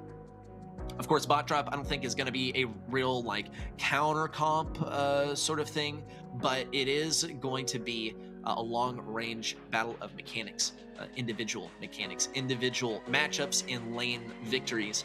We're going to be seeing Piper. I think we're going to be seeing Bell as well, possibly on the left-ish lane, and then some Leon to spice up the long-range matchups. Leon, if you're interested, the reason that he's so good when you combine him with the long-range brawlers, with the sharpshooters, is because that lollipop makes it so unpredictable where the sharpshooter is going to be. A lot of those sharpshooter matchups rely on corners and trying to clip the corners with your shots, shoot around, and of course you have a high damage long range shot. The only drawback is that it's such a small shot, so I mean, you can't do a lot of guesswork with that, and Spike is definitely one that can deal with it. Any kind of thrower is also one that can deal with the lollipop, but then of course you still have Leon lurking in the bushes, possibly. You never know. He could be invisible, could be not lurking in the bushes, could be healing up and moving towards you and healing health faster than you can deal damage to him, which is a major issue competing against Leon as well. But the counters are pretty clear cut.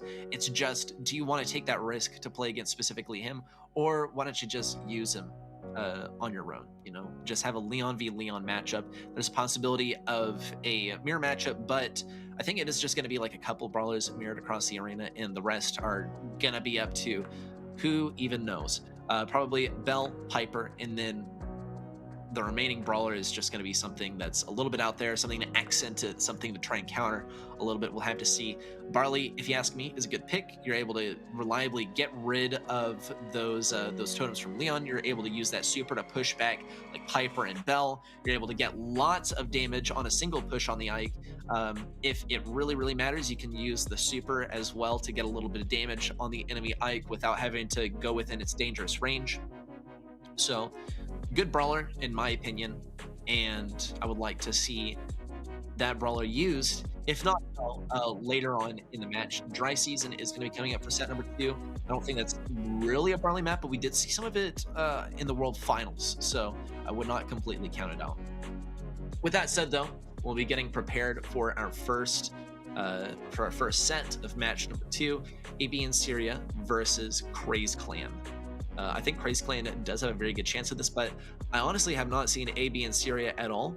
They're pretty much an unknown enemy to me, and I think I can say the same for Craze Clan. I think for a single time I'll speak for Craze Clan and say that they don't really know what they're up against. That doesn't mean that they're up against something terrifying, but it means that they're up against something unknown for sure. And I mean, we could do a lot of speculation, but really the best remedy to this mystery is going to be getting into that first match. So what we can do mostly is wait and see what exactly they have in store for us. We talked about Bell, we talked about Piper, talked about Leon, talked about Sprout, talked about Barley. Other brawlers that could be good here. Kind of a mystery. I think we have seen like some wall breakers possibly. Piper is able to get pretty good wall break on that big set of obstacles, but we'll see how exactly it turns out. We are waiting on players to get ready. Can't blame them for taking their time. Craze Clan has got to pick something well-rounded. ABN, I think the whole deal of, you know, an unknown enemy does go both ways across both sides of the arena. Craze Clan, they're against a team they don't really know. AB and Syria also against a team that they don't really know. So I wonder if we'll see something kind of crazy in terms of comps, but I think both teams are just going to be playing it really, really safe. Something I will note, though, is that there's a pretty significant language barrier between the two teams, or between the two communities that the teams regularly talk in. So we're kind of talking about the dojo here. Let's see. Craze Clan is going to be picking up the squeak here, which is interesting. ABN, though, going for the Bell, going for the Leon and the Meg. So we do get to see Bell, we do get to see Leon, we do get to see Piper, and we got to see some Crow, which I think I brought up for a moment there as well. It is not going to be all on the same team, though. It is looking like a game of Power League. Let's see the first bot from Craze Clan, ABN Syria, trying to push up around the left side here. Evil also going for the defense. We have Squeak on the right side here, getting some good defense versus Leon. Of course, when you see Squeak, that just shows that Craze Clan, they so knew that there was going to be Leon play. That Squeak shot is able to hit through walls. You'll see it sometimes on Backyard Bull. It's specifically to take out that Leon totem, and we're even going to see Crow do a little bit of damage to it as well. Now he is keeping these guys back, and this is the classic trap of bot drop. You can totally get spawn camped here, and Craze Clan are really putting that strategy to work. Though Crow is going to have to be careful. He is outranged by Leon over here, outranged by Avian Syria as well. Still going to see that level 8 siege bot for Craze Clan. It's a rough matchup on the left side. Leon's not able to get any damage, and that bot is taking all the damage for Naui.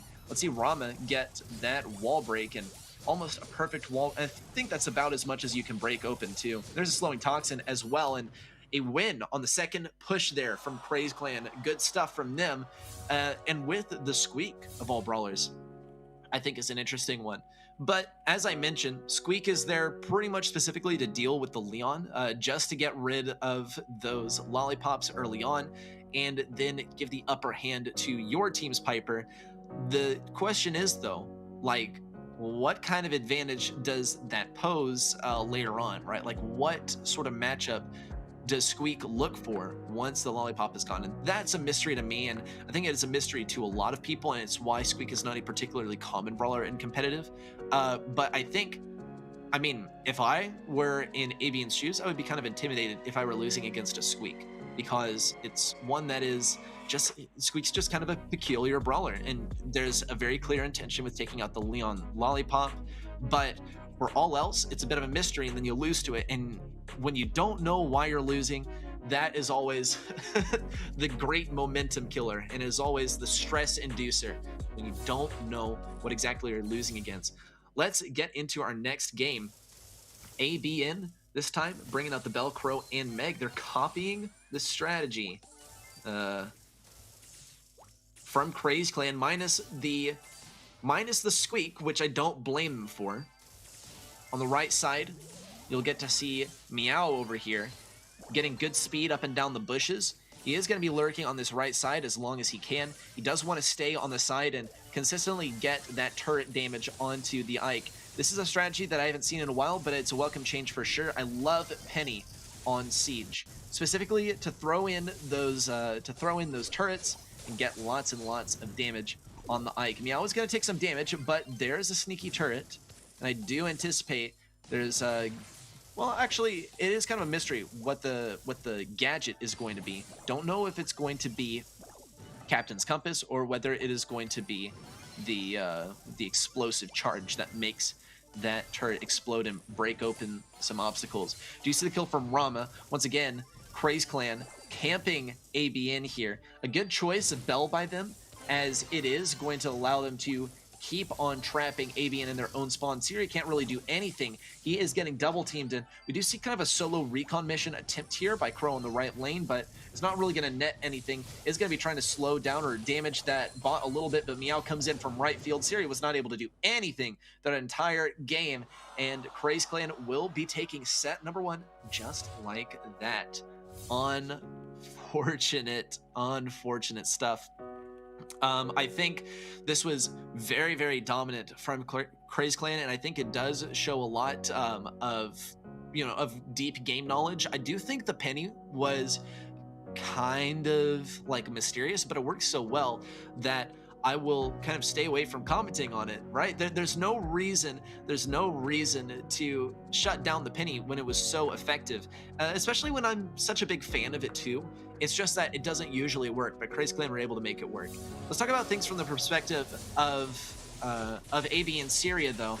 They're trying to defend, and Evil did manage to get a good defense there, but they weren't able to do anything versus this offense from Craze Clan. Once again, ABN trying to get the defense here, and this is when we saw Meow throw up that first turret, and Syria rotate from the left to the right to every which way, and still was not really able to get too much value, unfortunately. And wow, do the stats say a lot. AB and Syria 2 kills, Craze Clan 18, 62k taken by AB and Syria, and 0 taken by Craze Clan. And yeah, that is pretty gruesome. This is very, very, very, very clear cut. At least for set number 1. I will remind you that in our last match, we saw the win by BKROG Esports, and Old Skulls, they took the win over BKROG very, very handily in Siege, but nowhere else. Now, admittedly, it was quite a bit closer than 2 to 18 kills, but it was still a dominating victory. So I wonder if it's the underdog winning here. We got to consider all possibilities here. Another thing, though, is, I mean, this is bot drop, and it is a real tough one to deal with. Tough one to deal with in the regard that you can get spawn trapped pretty easily. If you lose that first mid fight, then you're probably going to spend the rest of the game fighting out that mid fight and not really advancing beyond your own Ike's range. We see a lot of mid fight, as in not in the Ike radius, in competitive, because the teams are very well matched and they know how to retake. But when there's this power imbalance here, like we saw with ABN versus Craze Clan, then sometimes you do get the spawn trap. It happens on Hard Rock Mine too. It can happen on Minecart Madness a little bit in some cases. It happens on these control modes where it's really important to keep control of mid. And we could even see it on Dry Season, which is going to be our next map. Fingers crossed. No, because ABN, I would love to see them show what they're really made of in this next game. Craze Clan, no. I think this is great momentum for them. I don't see them slowing down. I'm holding out hope for ABN, but I think Craze Clan has this one, if I'm being completely honest. But hey, I mean, this is an invitation to prove me wrong. Whichever way this goes, I'm going to be satisfied. I'm either going to be satisfied that Craze Clan will be facing off against BKROG because this is a classic matchup, and I will be happy if ABN Syria takes a win because it's a total underdog story and it's a team I've never ever heard of, really showing me what they're made of. So pretty soon here we'll be moving into set number 2 on Dry Season. Let's see it. What do our teams have for us? Well, it is going to be ABN bringing out the Gene, the Ruffs, and the Tick. And Craze Clan bringing out something quite similar, actually, though they're going to be going for the double thrower Ruff strategy, which is a tried, tested, and true one. Evil, if he is able to get up that first super, could be posing some major issues for Craze Clan, though. Of course, it's no secret, Gene is a pretty tough counter for throwers, but both of these throwers outrange his pull pretty significantly, so it's going to be a tough one. If ABN are able to lure in Craze Clan effectively, then they might be able to get some good value on the pull. But there's a tick super from Rama on the right side and a good defense. One sandbag does go down. Actually, ABN is completely cornered in here. The control is just looking so good from Rama. And there's a supply drop for Meow to power up Rama even more. Next supply drop is probably going to go on to Naui. There's a wall break as well. A little bit of destruction on those bushes on the right. Another kill there for Meow, and Syria goes down. Craze Clan now leading by 5 stars. Rama still dealing damage. Evil is getting chipped consistently. He is still trying to heal. It's going to be hard for him, though. Does have to waste a couple shots on that Tick super, though. Feeds a little bit more damage to Tick as well. He's on such low health. The entire idea is to stick around Colonel Refs as a little campfire. Ooh, big kill there on Assyria. That I could see coming from a mile away, but it didn't look like Syria had any options for where to move. It's unfortunate, and it happens when you're playing against a double thrower like this. Craze Clan, they're already backing up pretty soon. This is way sooner than they need to back up, though there's the pull from Evil, and Rama is not even going to be touched. In fact, he's going to get the kill. He's going to get the revenge. Rama is looking so strong right now. He's about to cross that 7,000 health range, and there's just no way for ABN to come back at this point. They have thrown in the towel already, and they're going to have to get a reset in the next game. This is pretty dominating by Craze Clan, but I think it's also pretty telling of what ABN could do in the next game in order to take the dub. If they run the exact same strategy, I think that Craze Clan is running, then they could, I think, take a win, even in the mirror matchup. Because I've seen how AB and Syria plays, and they play pretty well, and they do play as a team, but sometimes they play too much like a team, as in they stay too close together, and that really worked to their disadvantage versus both Sprout and Tick, which both have, pretty significant AoE damage. And, I mean, Tick, you're just playing for control. You're just trying to move an enemy to a less opportune spot, right? That's the entire idea with Tick. Tick is not really going for kills. You're just getting long-range control and controlling where your enemies move, and that sets up the real kills for your teammates. Now, with that said, I mean, I think when you have all of your teammates moving as a unit, then that makes it a lot easier for Tick. Now Tick only has one thing to move around. And once everyone's moved into the corner, like we saw very early on in the game, Tick and Sprout and Colonel Ruffs are just able to feast. It was not a good situation. So with that said, I think that's what needs to change from ABN. Spread out just a little bit more, go for some more lane matchups, but also kind of match the comp that Crazy Clan was running. They did a little bit in set number 1. They didn't go so far as to pick up the squeak. Let's see what they do this time, though. Yeah, they are gonna go for the almost mirror match. No Colonel Ruffs this time, but Crazy Clan, much different strategy, and this is pretty much already a win for Crazy Clan. They knew exactly what was gonna happen. ABN's best bet was to go for the comp steal versus Crazy Clan, and Crazy Clan knew it, so they took advantage of it, and there's a team wipe. This is basically the expected outcome, and it is an unfortunate circumstance. Crazy Clan are just kind of a step ahead of ABN, it seems. Let's see, though, there's a schmack and a bubble as well, and a speed out. To hold on to those stars, 0-13, and we're already pretty much at the score line as the last game, but with no stars on the side of ABN, now 15, and Crazy Clan has already surpassed what they had in the last game. This is just not going to happen for ABN. You're a very fast comp versus a very control-based comp. And control-based comps just don't adjust very well. Yeah, Syria is not very pleased about this one. I can absolutely guarantee you. There's the wall on the left side. Rama's just going to circumvent it, though. There's one kill from ABN, actually. Meow is going to pick up another. Evil's not in a good spot, but Meow isn't going to risk it. He is going to try and get out of here. It's going to be a tough one. Rama does look to peel, and he's not able to get it off of Meow, but he is able to stay alive on his own. Crazy Clan, they don't actually need to stay this aggressive. They could back up just a little bit, but if they give ABN an inch, they're going to take a mile, because if Crazy Clan allows them just a little bit of control, ABN will start to snowball and build up that control. Meow still looks for a spawn on the left side, is going to get taken down from the teamwork from ABN, and this is really ABN's specialty, is they have really, really good teamwork and they synergize very well with each other.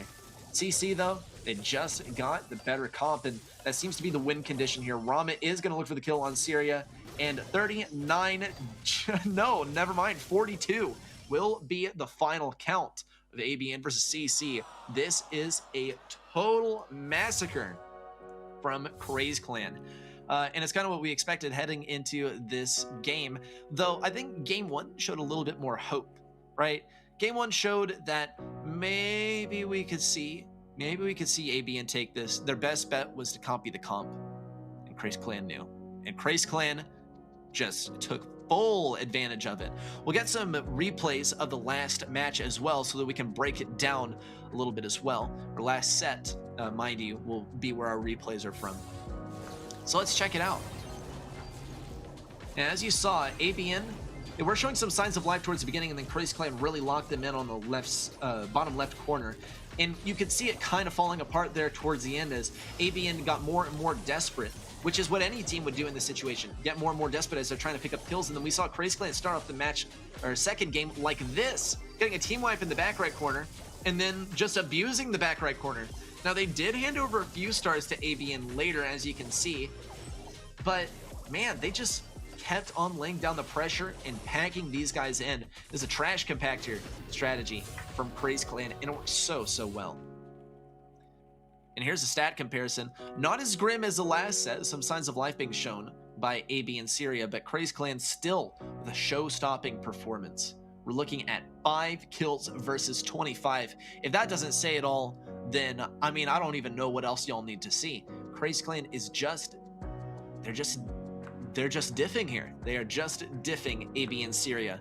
We will be moving into another map pretty soon here, and we'll get to see things change up a little bit. Hopefully, I'm very, very hopeful that it'll change up. But Crazy Clan just seems to be a cut above the rest at the moment, and I think if Crazy Clan does take the win here, which is really the likely outcome, if they win just one game, they're at the match point. So if they win this one, they go on to face BKROG, and that's going to be a spectacular match that you will not want to miss. It is going to be the last one of the day, by the way, so make sure you stick around. After this one, we'll have the loser of both of the first couple of matches facing off against each other. One will be eliminated in the other, and the other will progress on to the decider match, which is going to be played on the 18th. It's going to be played right before the international finals get started. So let's get started. I mean, we got our next set on the way as well. 2 sets down and quite likely only 1 to go. I think that Crazy Clan has a very good shot of taking this. ABN, I'd like to see just 1 win from them. Just 1 win from ABN Syria, because they did make it this far. They made it very, very far. And to see them go down already would be kind of heartbreaking. Let's see, the hot potato is going to be their last shot at grabbing a W here. Some good brawlers here. We're looking at Barley. We're looking at Rico. Maybe if you want to go for the wall break strat, which is, hey, ABN. I think Crazy Clan is going to go for a Colonel Ruffs here. They're going to go for a wall break strat. So maybe use one of your own and try and diff them on the mechanics. I mean, I'm just crossing my fingers that ABN is listening. I don't think that's actually happening, but that's what I predict from Crazy Clan. It's a very specific, it's a very hard prediction, but one of these days, if I predict enough, if I predict often enough, then one day I'll get it right and everyone will be like, wow, he said so smart. Let's see it happen. Fingers crossed. CC, nope, not even close. They're gonna go for the Bell. They're gonna go for that Rico and the Dynamite as well. Dynamite is looking to diff the Barley over here on the right lane, and we'll see how effective it is. We got the fast speed from Dynamite combined with the speed in the bushes, and it is, wow, gonna secure an early kill for Naui. Rama also pushing up in his own lane. Meow looking for the kill on Evil on his lane. True Gold Rico just isn't able to compete. Syria, though, will be trying to slow things down with the M's, but it's not happening. Meow has the correct angle. It is a mismatch, unfortunately. So let's see. Ooh, no way. Big stuff there from Naui to get that Barley matchup nailed down. Naui taking advantage of his range to get even more kills here. This is one of the better Dynamites that I've seen in all of my casting Brawl Stars. Let's see, though, as he retreats back to the bushes, he just has so much speed. The ambush potential of Dynamite in the bush, no way. Oh, it was so close to getting Syria and Evil.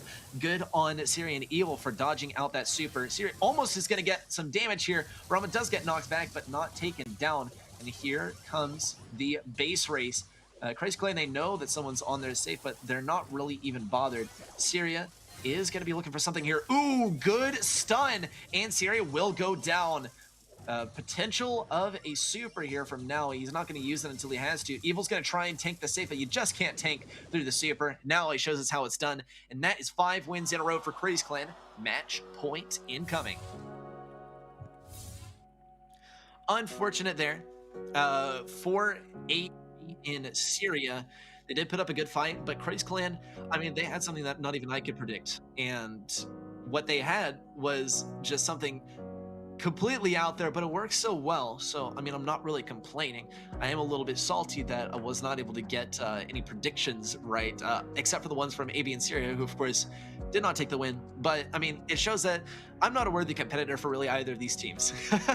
At the end of the day, both of these teams are amazing, but Crazy Clan are kind of making it look easy, I must confess. So, with game number 2 on the way, more predictions. Dynamite was a great one. And how are you going to deal with Dynamite? Mortis is not a possibility, and honestly, I wouldn't play him either. But what do you even do versus a thrower? You just play another thrower. And I think that Sprout could be a good one. We'll see if it happens. The Dynamite strat was just so strong, though. You had the gear for the speed while in bushes, combined with the fact that Dynamite already has fast speed, unlike other throws that have normal speed. And then Dynamite just has so much damage potential, and we saw Dyna go for the ambushes with the stun Dynamite, and then finish the kill from there. It was crazy, and I love it. And maybe that's why they're called Crazy Clan, is because they do pull out some crazy stuff every now and then. Let's hope it doesn't catch up with them later on. Let's hope it doesn't catch up with them now. They're surely feeling kind of over the moon at the moment, as next they will have the privilege of facing off versus BKROG, provided they take this next win. Let's see it. Ooh, strong pick here from AB and Siri. Is going for the Edgar this time, but Crazy Clan, they bring out something new. all the time, don't they? Now he is already going to go for the kill on the Evil, and he does get it. Do we see the perfect gadget there from Naui? No, doesn't look like he's running the spinning shot gadget, whatever it may be called. Does have the super in though, and he's going to go for it. And huge damage. And how is he still alive? Meow also is going to get slows onto Barley and Evil. Siri is trying to win this matchup, and he just might actually. He is going to get the win versus Rama, and down goes Meow as well. Big damage early on from AB and Syria will get them already a dent into that enemy safe. Good stuff here as well. Syria will get pushed back. He's not fast enough, actually, as Gale keeps on slowing him down. Evil will fall as well. 19 remains on the safe. Primo could be going for this one, and he is going to go for it. Just a few more left. 4% is the last bit. Rama will go down, but now he finishes it off. And Craze Clan have taken a 6-0 clean sweep.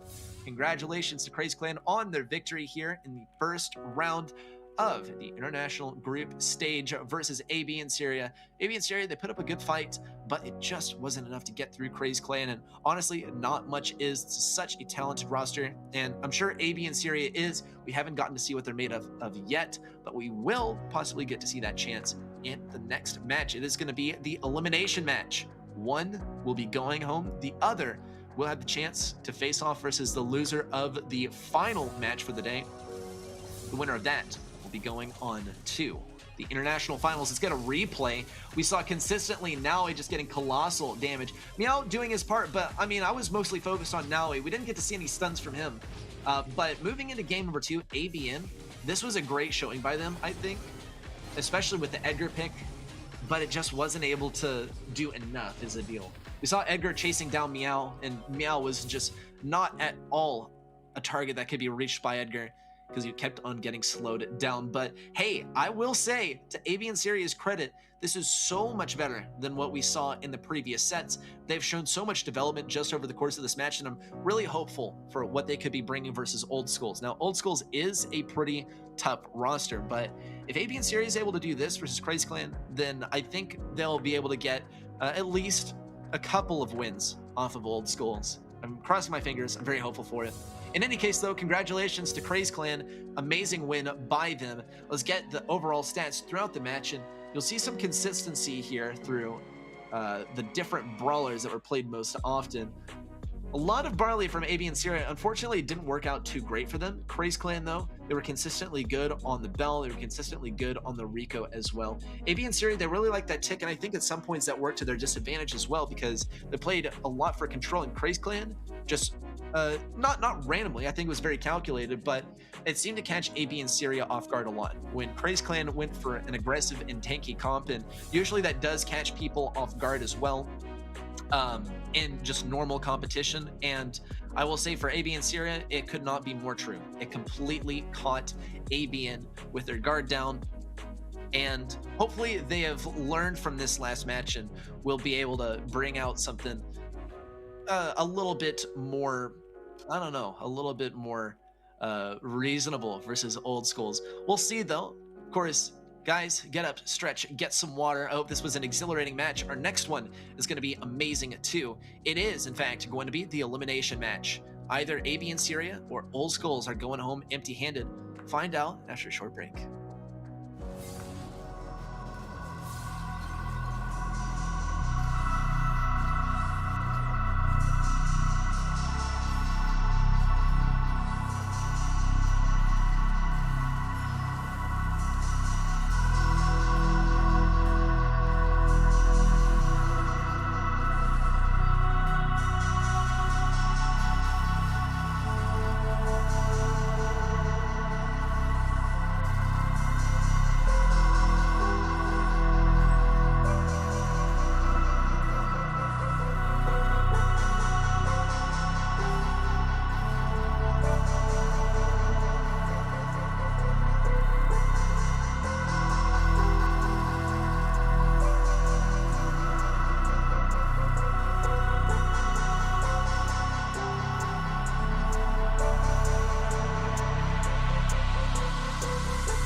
everyone.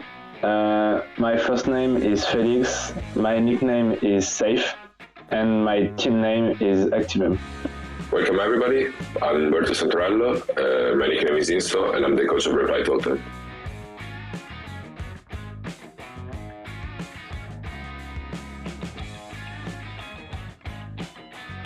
We need 10 gems to win the game of Champion.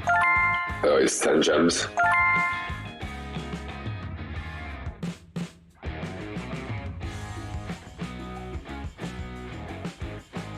Okay, I think no because I don't think you're gonna be recovered again. Yes.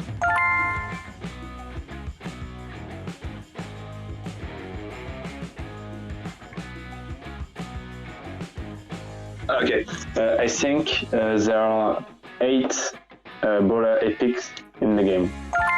Probably 8?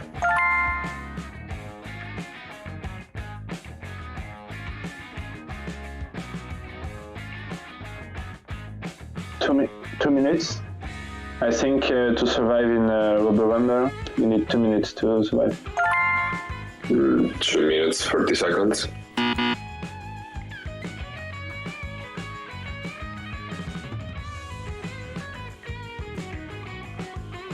You need to be 30 members.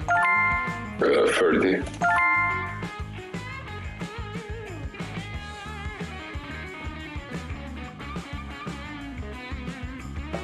There is 53 brawlers. 52.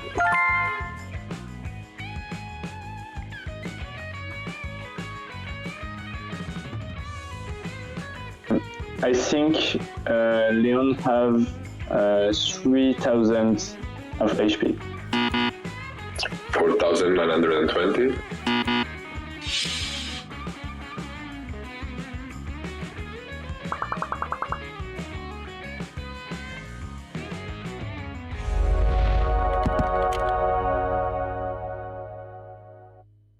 Welcome back, everyone, to GameStars. That was a great little bit there. I loved that. I had the pleasure of meeting Inso in person, and he was such a great guy.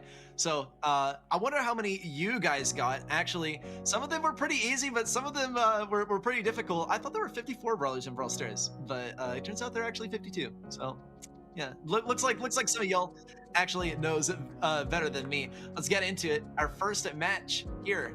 Rather, our third match is going to be the loser of match 1 and the loser of match 2 going against each other. Old Schools versus AB and Syria. So we'll see how this goes. It's going to be super exciting to see. Of course, I'll have to just prepare. The maps are going to be flying through momentarily, and we'll get to see what the maps are for this match. Also, the bans as well. But first, of course, the standings. Old Schools versus Syria. That is our current match. One of these teams is going home. The other is going to go on to the decider. That decider is going to be played on December 18th in a couple of weeks here. So make sure you're ready for that one. You got a lot of time to prepare though. Bunker Esports and Craze Clan, those were our 2 victors from the first 2 matches of the day. And one of them will be advancing on to the international finals after our last match of the day. It's going to be Bunker Esports versus Craze Clan.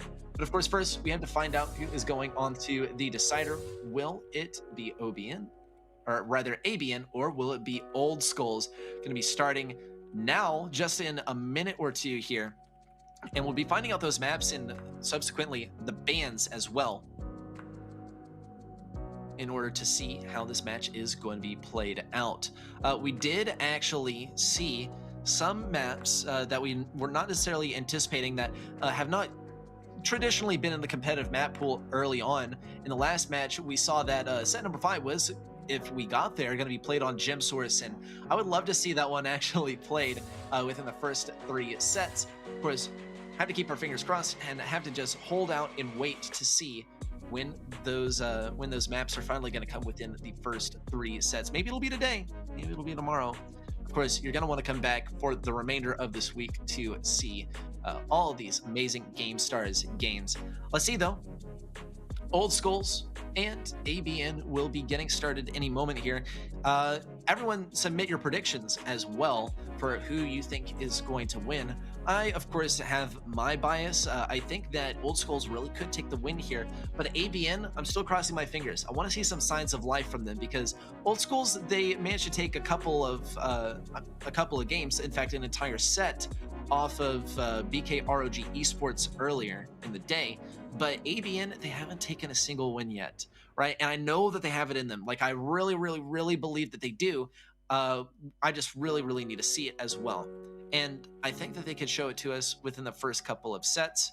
We'll have to see some modes like Heist or something like that for them to get the ball rolling. Of course, set number 1 is super important in terms of momentum. If you get that first win in set number 1, then the match is pretty much yours from then on out. And if you let it slip, then it's completely on you.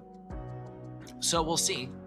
I think Old Schools are looking pretty hopeful heading into this one. They are going to have to face off against a tough competitor in the next one, though, because Craze Clan or BK ROG Esports will be their competitor in the decider match should they make it there. And only one gets to make it onto the international finals. Only 2 teams make it on from this stage, rather from this group. So 2 teams go on and 2 teams get eliminated. Some Protesto action in there as well. So all we can do is wait now and see what those first maps are going to be. I'm just like all of y'all. Just like all of y'all, I am waiting to see our teams get ready and what maps are going to be played. I wonder if ABN is still going to play as a thing. ABN, they did have a pretty tough match last match, and honestly, I would commend them for even just continuing to compete. Because after a 6-0 loss, I don't think I would want to really be playing Brawl Stars for the next couple of days. Especially after making it this far. And considering that they had the misfortune of facing off versus Craze Clan as their very first match, that's a tough one. But, I mean, it doesn't get any easier tomorrow. Tomorrow we get to see Navi and Blood Diamond play. So that is one that you're going to want to come around for as well. There's a possibility of seeing Navi and Blood Diamond face off against each other. And of course, I'm talking Navi as in like that Navi, as in the Navi that took second place at Worlds. It's insane stuff. I would love to see them do very well. They compete in basically everything as well. Get to see them just about everywhere. Let's see our maps though.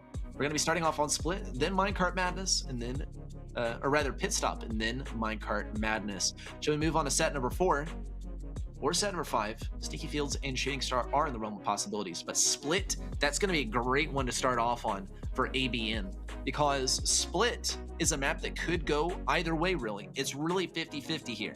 It's not a very consistent map, and it does open up the opportunity for the team that is not having the greatest momentum streak to completely bring it back. Just by virtue of picking some better matchups on one lane or the other, you can have some amazing clutches on these maps as well. So with that said, this seems to favor ABN more than any other possible set of maps could. Old Schools, they are not going to have an easy match ahead of them. And, well, they had a really tough match before, and they were still able to snag some wins on Siege, so I am hopeful for them. Of course, only the future holds the answer to the question of who will take the victory out of Old Schools and ABN. We have the bans flying through. Edgar banned by Old Schools, and ABN will be banning Tick, actually, which is an interesting one considering that Tick is one of the most played brawlers by ABN in the last match. So wonder what exactly could be going on here. They really want the victory on Split is what I'm sensing. Though there are also other throws that can be played here. Sprout is very, very strong. So they're also going to have to consider brawlers that counter. So let's see the ban of Rosa from Old Schools and the ban of Mortis from ABN. This is funny. I haven't seen a single match where Mortis has not been banned. Which, I mean, yeah, Mortis is good, but like he's not like that good in my opinion. Mortis possibility though, it does make it so that you pretty much can't play any sharpshooters without constantly having to watch your back, because a sharpshooter versus a Mortis, the Mortis is always going to win. Piper, especially, like Piper's unplayable if you have a Mortis in the match. And I think this is some foresight into Minecart Madness. ABN, they don't want to get swept 3-0 again. And I completely understand why. You know, they already had to go through that, and they don't want to go through it again at all. Let's see, though. Old Skulls, with their set of bans, I think, I don't know whether to say they're very targeted is a thing. The Rosa ban is kind of mysterious to me, but I will say that Rosa is a particularly irritating one to deal with on split if you keep on planting the bushes. But for some reason, I don't think that ABM would really try that. It just doesn't seem, it seems kind of out of character for them. It doesn't seem like something that they would try. Even Edgar, in my opinion, was a stretch for them. And Old Skulls went ahead and banned Edgar. They saw what Edgar was able to do on Hot Potato last time, and they're not going to let it happen on Pit Stop. But they're especially not going to let it happen on Split versus any of their throwers, because a throw would be pretty strong here, throwing over that mid obstacle, the namesake of the map, that obstacle that splits the entire map in half. So we'll see. We're just waiting on the players to get ready. Just waiting on our match to get started. We'll have to see, though. I have to see how things play out. Players getting ready. Always the thing that slows down the pace of the tournament, but can tell that there's a lot going on their side. We'll see, though. We'll see. As our teams are getting ready.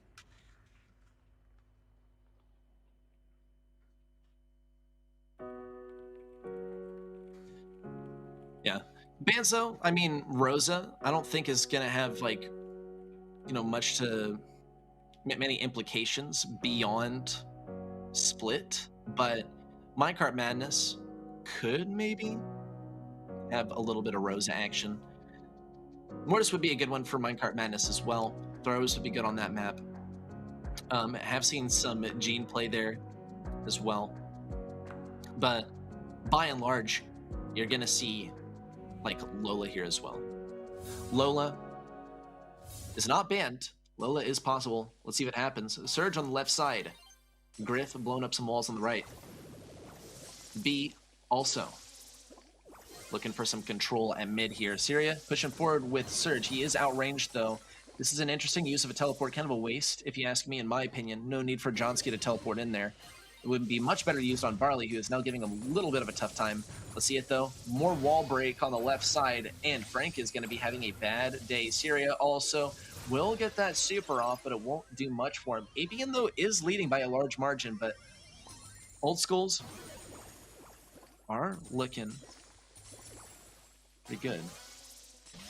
Syria also on the right side. Trying to get a little bit more capture here. Big super there. Nope, not going to make any contact with anyone. Samsara will be looking for some damage here. There's a slow as well with the honeypot. Honeypot's going to go untouched. Samsara will not go untouched, but he will be able to stay alive. Chooses not to get completely out of range of the Barley, though. Old Skulls are catching up quite quickly, though. There's a kill by Science. Good stuff by him. On the left side, Samsara will get a big hit onto Frank, and Johnsky does get that super off. He has a range advantage now. But that left side is captured by ABN. We could actually see the first win by ABN. Johnsky is trying to dodge out as best as he can. One shot for him onto Syria could mean victory. There's a super, but 5% left. Evil is going to go for it. There's a super. Science goes down, and that's the win condition. ABN will be taking their first win of their competition today. Good stuff, and a great way to start things off. I told you guys, this is ABN's day. This is ABN's set of maps that they needed so much.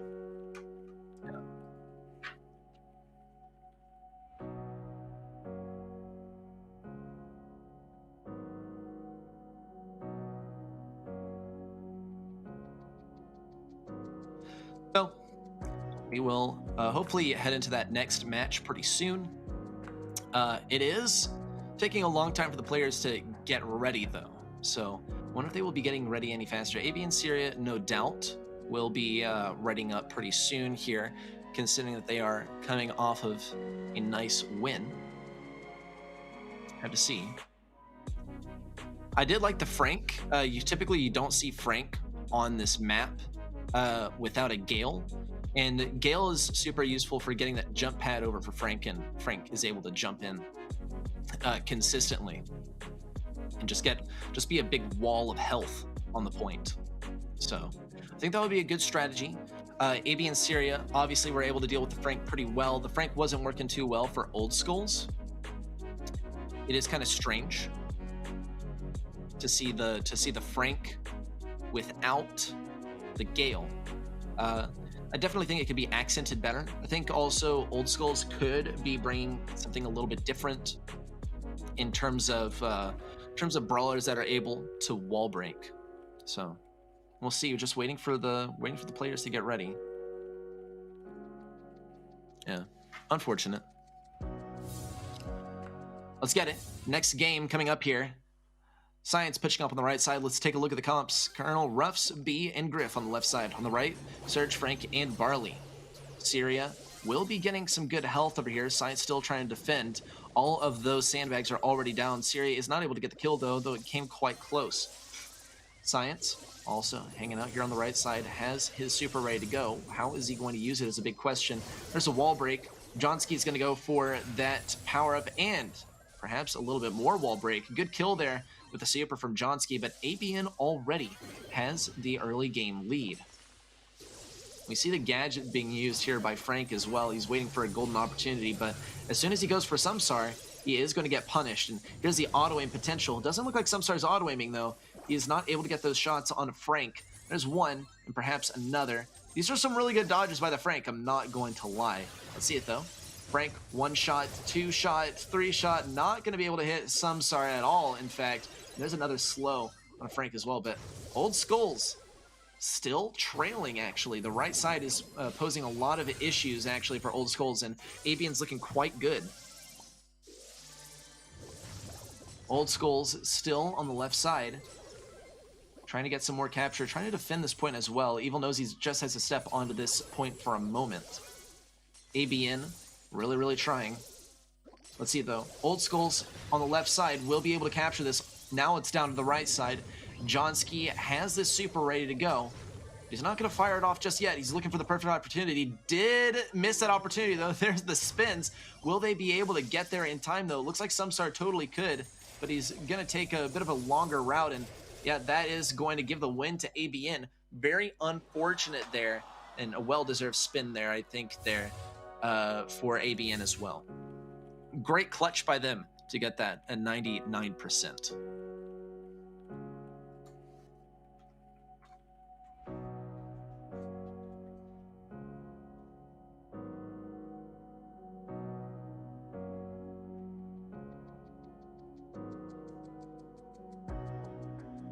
I think this is good gameplay by Old Skulls, but I think they are maybe a little bit too careful. AB and Syria was a good pick for them with the Frank. I mean, I completely take it back. Typically, we see the Frank paired up with the Gale, but in the absence of the Gale, they were able to pick another brawler that was able to do well. And I think for me, that was Barley that was really stealing the show. Surge just kept on jumping in. I think that Old Skulls could have done better with the Colonel Ruffs play, because Colonel Ruffs typically is a hard counter to Surge, but that wasn't the case at all here. Syria is able to teleport in, and Science has nothing left. This is what happened, though. ABN, they had, as soon as Science went up the right lane and had those sandbags down, here comes Barley to destroy all of those sandbags. And take a look at the stat comparison as well. Old Skulls had more kills, but Syria played the objective. Old Skulls had more damage, but Syria played the objective. And that's where the Frank pick comes into play. I like it a lot. I think it was good gameplay by Syria. It's clear that Old Skulls have the better mechanics, but that's why these maps favor Syria, is you just need to play the objective.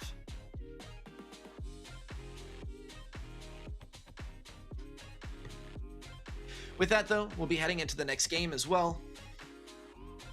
We'll have to see how things play out. Yeah, it's very interesting to me that Old Skulls are able to, get a lot more kills, but still not take the win.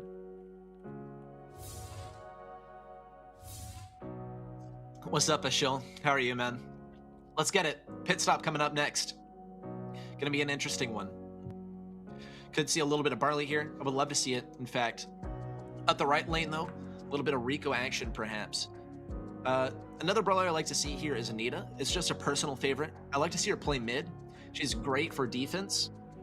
And honestly, playing at defense favors her as well, as you don't want to go on offense with her usually because she usually doesn't have that bear ready. You play defense, you get some shots, you have the bear ready, hyper bear, stun, faux fur, whatever you want to run, and get some damage on that high save. After this, though, Minecart Madness will be coming up, so that'll be an interesting sight to see as well. But with that said, we have considered the Edgar ban as well, and I think that was kind of ABN's ticket to success here. On Heist and now on Pit Stop, and they don't have that available. It is going to be a rough one. We saw BKROG use that one to great success. Of course, talking about the Edgar and Old Schools now playing Pit Stop for the second time. They're not having any of the Edgar action. So I don't blame them at all. It was Equack that was playing the Edgar, I believe. Yeah. Anyway. ABN. We'll see what they have in the next game.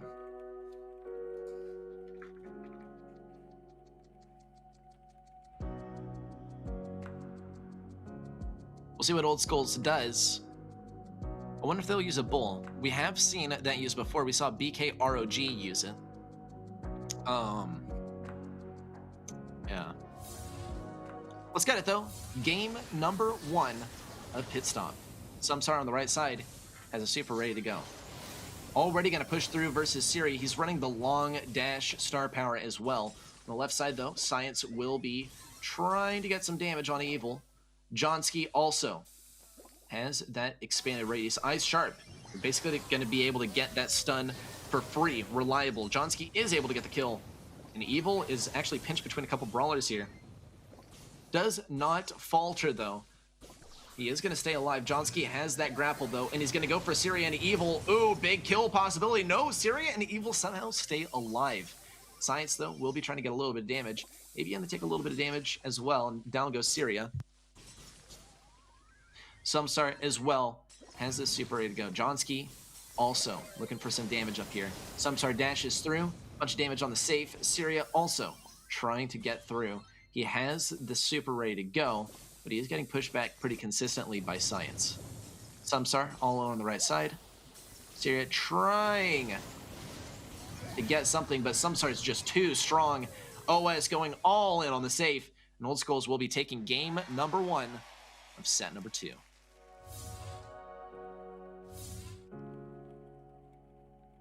All right. Let's see, though. Game number 2 will be coming in soon. Old Skulls with their first win of this match. Could be pretty good. The music is very, very calming, which is throwing me off just a little bit, as this is really hype gameplay, and then we go to the mid-game commentary and it's super, super relaxing. It's making me tired, man. Hopefully that fixes things. Yeah. But we saw some good things, some consistent things in the last game. We saw the Barley, right, which is a lot of what we need to see. The Buzz was an interesting one, but not super unexpected. Get good mobility, get a stun where you need it, and you're able to get in range of M's as well. Now, here's the deal though. M's is typically regarded as a counter to Buzz, right? Because you're able to get that gadget off right before Buzz contacts you, because the stun happens when Buzz reaches you during the grapple, not when the grapple happens. You're not stunned for the entire grapple. But it didn't happen. We didn't see the M stun during the grapple, so M still got stunned. She still took a bunch of damage after Buzz stunned her, and you get the idea. So, with that said, maybe a move away from the M's would be in order here. I think Old Skulls probably do have the set, though. They showed really good gameplay. Syria had to play defense most of the time, and they were really spreading themselves thin. Some going for offense, some going for defense, and well, when you try to do too many things at once, then you do everything poorly, right? There's an argument to be made that you should try and focus on doing like one thing well rather than like a bunch of things unwell, or like even two things poorly. I think that Old Skulls could though have this one.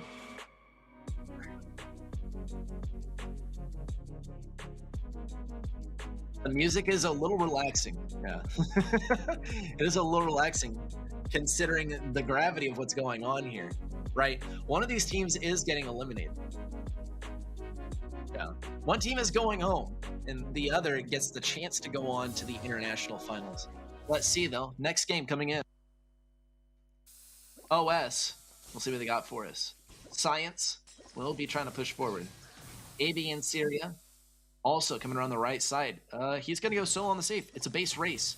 Evil is trying to keep things occupied over here. But once Samsara gets on that safe, then it's not going to be a good deal. There's a push through. Johnsky is trying to go for a recon mission. Does use a gadget to get Evil out of the way. Syria has gotten so much damage on the safe, though. This is looking amazing for ABN. Science does go for the gadget, but it's not able to get the kill on Syria. Syria has so much damage. Ooh, missed gadget onto Johnsky. Johnsky chains it into another kill on the steal. Evil trying to sneak around the right side. We'll see what he's able to do. The more damage he takes, the more super he'll get, and the more damage he'll get on the safe in turn. Science will be dealing some of that crucial damage to him. Johnsky acted like he was going for Evil, but instead went for Stu. Didn't work out too well. That is going to be the win actually for ABN as they wail on that safe. Now they're just one game away from heading on to set number 3. This is amazing for ABN. They were having such a rough time in the last game and in their last match too, and to see them come back like this is nothing short of amazing. So with that said, game number 3 is on the way. We're 1-1 in set number 2. Either AB and Syria or Old Skulls are going home today, and it looks like AB and Syria will be sending Old Skulls home, which is pretty contradictory to what I was thinking earlier. But hey, we got a game to decide, right? It's either going to be AB and Syria in the lead by 2 sets, right? This next game's victory will mean that AB and Syria is 1 game away from a match point. If the victory is for Old Skulls, then we're completely evened out, and both teams would have to get 2 sets in order to get a victory. Yeah. We'll see, though, in the next game, how things pan out. Game 3 is coming up. Our players are choosing their comps. They're taking their time, but the stakes are very high.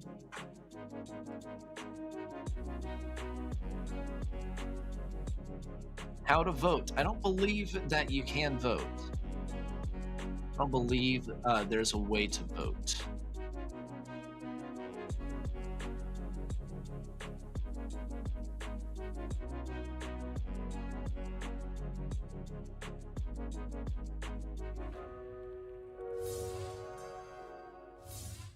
Get a game number 3 coming up.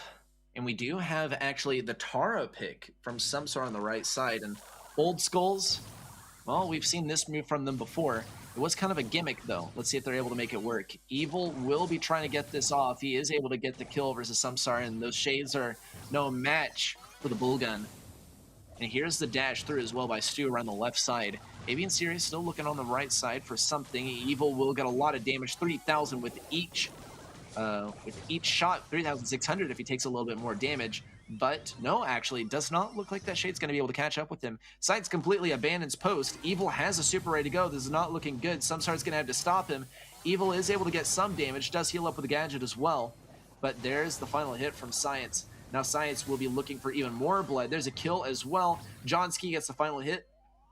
And OS finally has their opportunity to push in. Samsara has the super as well. He's going to pull in Evil and get the wall break. A great move there with the use of the Black Portal. Great kill by Johnsky as well. And now OS will get to go to town on this safe. So much damage, especially from Samsara's gadget. Syria is trying to get something on Samsara though, and he does get the kill. Evil's getting pushed back really well as well. And Science is able to finish him off. And a great kill by Johnsky once again with curveball. Samsara, he is going to go for defense versus Imps. He just has to stall this out so that Science can get these final few shots. So Johnsky's going to go for it. And there he is. OS will be tying this up 1-1.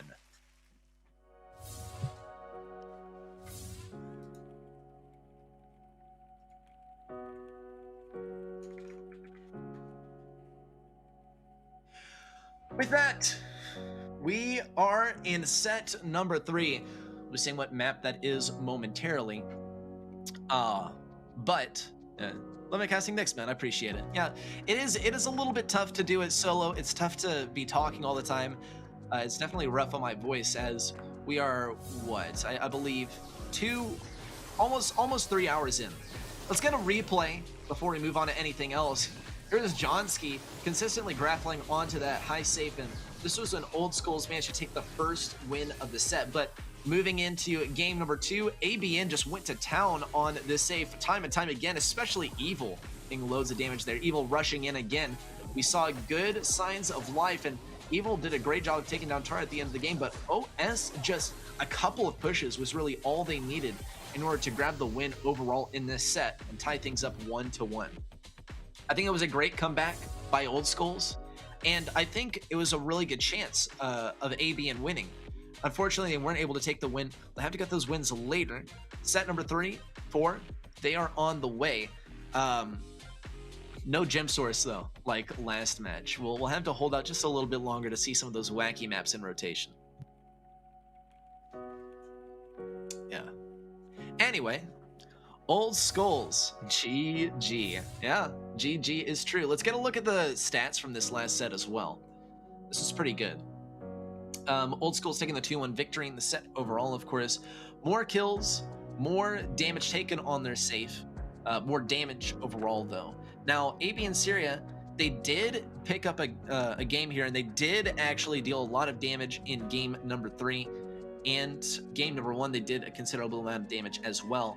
Here's the deal though, they did not get the kills. They got half as many kills as Old Skulls, in fact. And I think, once again, this is really telling. Old Skulls, even though they didn't take set number 1, they got so many more kills than AB and Syria.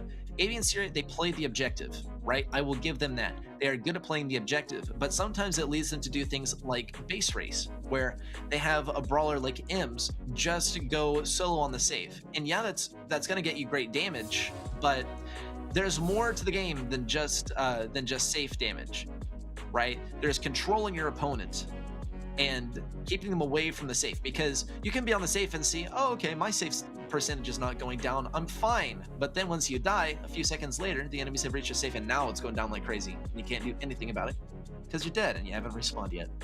Let's see though, Minecart Madness is going to be an interesting one.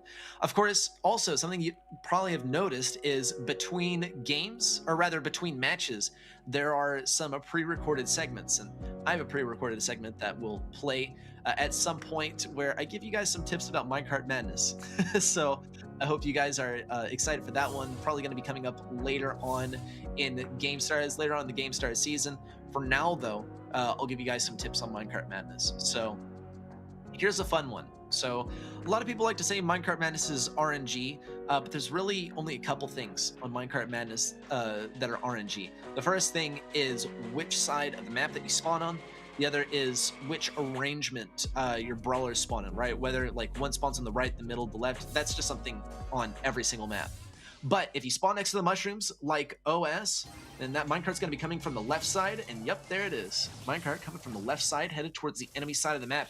And that is exactly where you want to be. That is a slight advantage if you spawn on the side with the mushrooms, because you're able to take control of mid very quickly. And we can already see Old Skulls are making full use of this. Though they are going to be on the receiving end now. Let's see how they handle it now. ABN will get the chance to push in, and it is just looking back and forth. Evil gets a big swipe on the right side. Jonski has to abandon post. Syria doesn't have a super out though, and he is going to get punished for playing so aggressive. Samsara will be looking for his chance to pick up those gems. He's going to go for it as soon as the minecart comes out. Great stuff from him. ABN on the right side though. Ooh, Evil got trapped. Unfortunate. Yeah, I guess as Meg, you really don't want to let that mech expire while you're on the minecart tracks. The minecart has claimed another victim, unfortunately. OS, though, one gem away. Samsara looks like he might go for it. Science could too. If he's running Invisiheal, he has a very good chance of making it happen. He does have Invisiheal, and he's going to go for that. Nope, he's not actually. Jonski still needs to get bailed out here. There's a countdown though. Science is all powered up. Down goes Byron as well.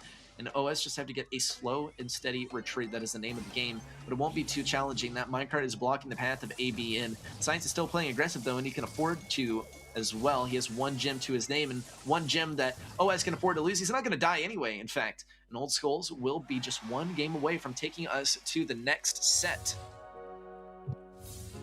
Any pins? No, there are no pins. People, I will clear up some confusion about Brawl Stars competitive and the pins. The deal with the pins is there were pins that are available for watching the Brawl Stars World Finals and participating in the predictions, and there was a single pin that you could get last year for watching the World Finals. But there have not been any pins besides that, ever, in competitive. Besides the World Finals, there are no pins. On any competitive stream. No, there are none. And you can go tell all your friends too, because every competition that I cast, people ask if there are pins. And there have never been pins except for the World Finals. So there you go. That, now you get to know. There are no pins ever except for the World Finals, which happen once a year. In November. It's not November anymore. We got a whole year. So you can relax for a year and say nothing about pins. And tell all your friends. Yeah. In any case, that is game number 1 out of the way, and Old Skulls looked very strong during it. I think game number 2 could pose something similar. And I wouldn't even just attribute it to them spawning on the side with the mushrooms, them having that early game advantage with the spawn of the minecart. Because, I mean, we did see ABN push in and get a complete team wipe at a point, with the exception of Johnsky, I believe, on the spike. But even then, they just weren't able to hold on to control. And that's what's really important here, is even when the minecart rolls through, keeping consistent control. And so, I believe that means Old Skulls will be taking the win here. And we'll be heading to a set number 4 after this game. But prove me wrong, ABN. Let's see what they got this time. Running the Bell, Leon, and Spike. OS with the Meg, Bell, and Spike. No Leon from the side of OS this time. We'll see how it pans out for them.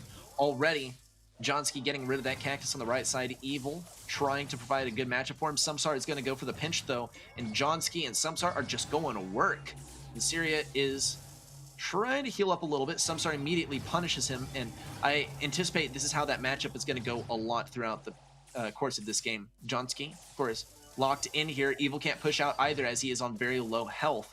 Evil's going to try and seek refuge behind this cactus, but it's not going to happen. Ooh, Johnsky gets taken down by a stray cactus needle. Science looks for the treat over here. And also, that cactus has been taken down by the minecart.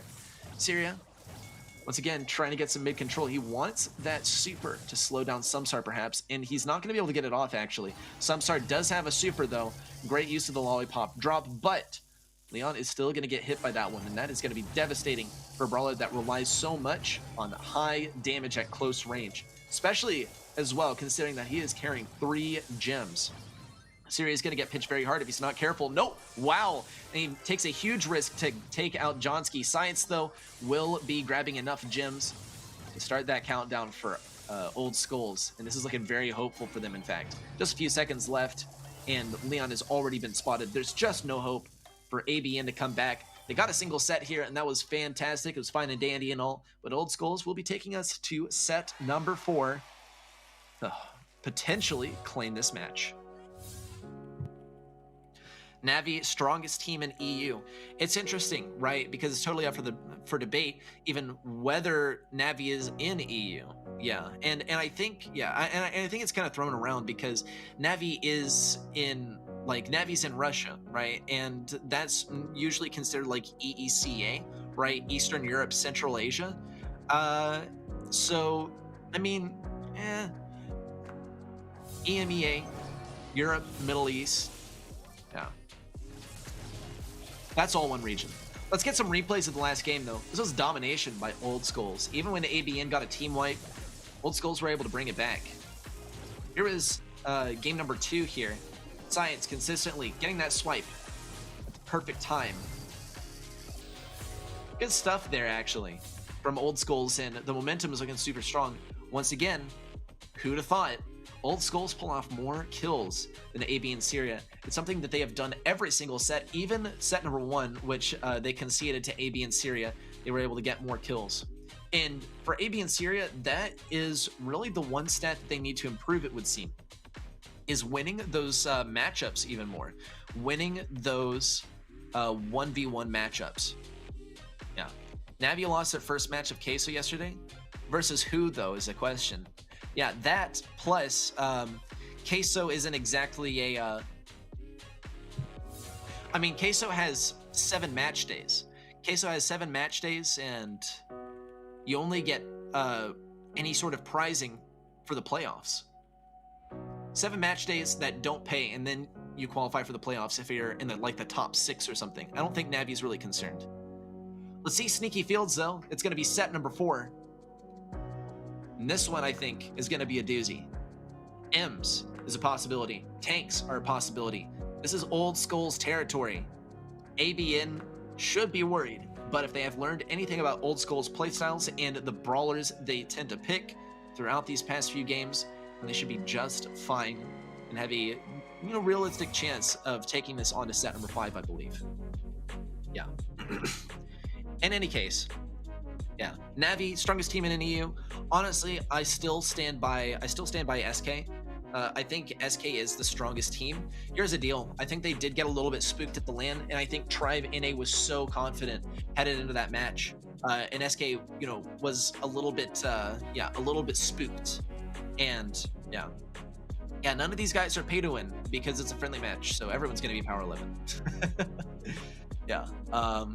So I don't know what to tell you, man. I mean, you can be power 11 too if you go in a friendly match. Yeah. Pretty soon we'll be moving into set number 4. Sneaky Fields is going to be fun, I think, to watch. Sneaky Fields, I like some faster paced gameplay. I like seeing Rosa here. In the same vein, though, I like to see the tank counters, and that's what it's all about, in my opinion. Is the tank counters. Finland, yeah, Old Skulls, Finland. There are no pins. Man, Nightbot needs to say something about pins. Navi chilling at home while everyone goes to Worlds isn't exactly a good show either. I know. Yeah, and allegedly, the coach wanted them to go to Worlds, but the players did not. But that is kind of Navi's style. They like to hunker down in their home. Yeah. Though, I mean, it wasn't amazing for the show, but it certainly though didn't provide a ping advantage for them, right?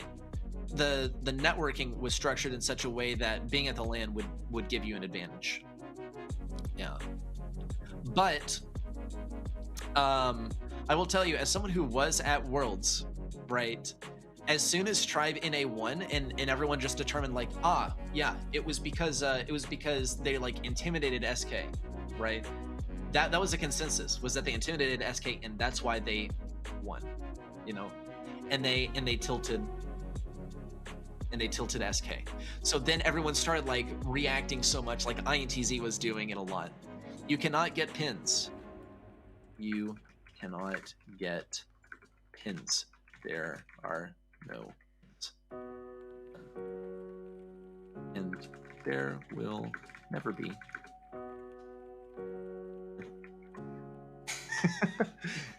There have never been pins. There will never be pins. Only for the Brawl Stars World Finals, the World Finals that just happened, the World Finals that happened in November. And besides that, there are never, ever, ever pins. There are never, ever, ever pins. Yeah. I know it seems like such a strange thing to be so insistent on, right? But every single as someone whose job is to cast Brawl Stars, every single cast that I do, people ask, how do they get pins? Every single cast. And it's every single day, and there are never pins, and everyone's always salty and everyone keeps spamming. Why would I lie about that? Why would I be malicious? When's the next game? I wish I could tell you, man. We're just waiting. Yeah. Over 2 minutes. Tell me about it, man. Got some spare pins? Yeah, I think I got some in my back pocket. Yeah. Lying? Why would I lie to you guys? Why would I lie about having pins? Why would I lie about it? It's so bizarre.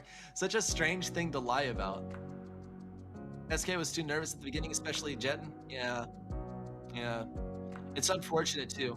Because once, I mean, but like that's also kind of how SK plays, is that they bring it back towards the end, they reverse sweep, and they keep so close to it. Yeah. Yeah, if you want pins, then come back in a year. Because there are not going to be any pins until the next World Finals, which is going to be in a year. So. Yeah. Anyway. With that said, no pins. And there will never be pins. Ever. Ever, ever, ever. Next game should be coming up soon. We're waiting on Sneaky Fields.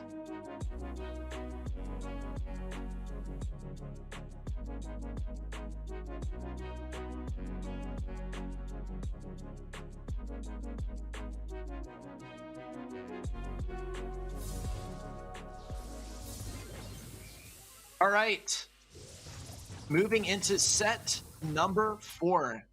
Did actually have a game that went under the radar, played off stream. Oh my gosh, an amazing pass to Johnski, and he's going to be able to walk it in.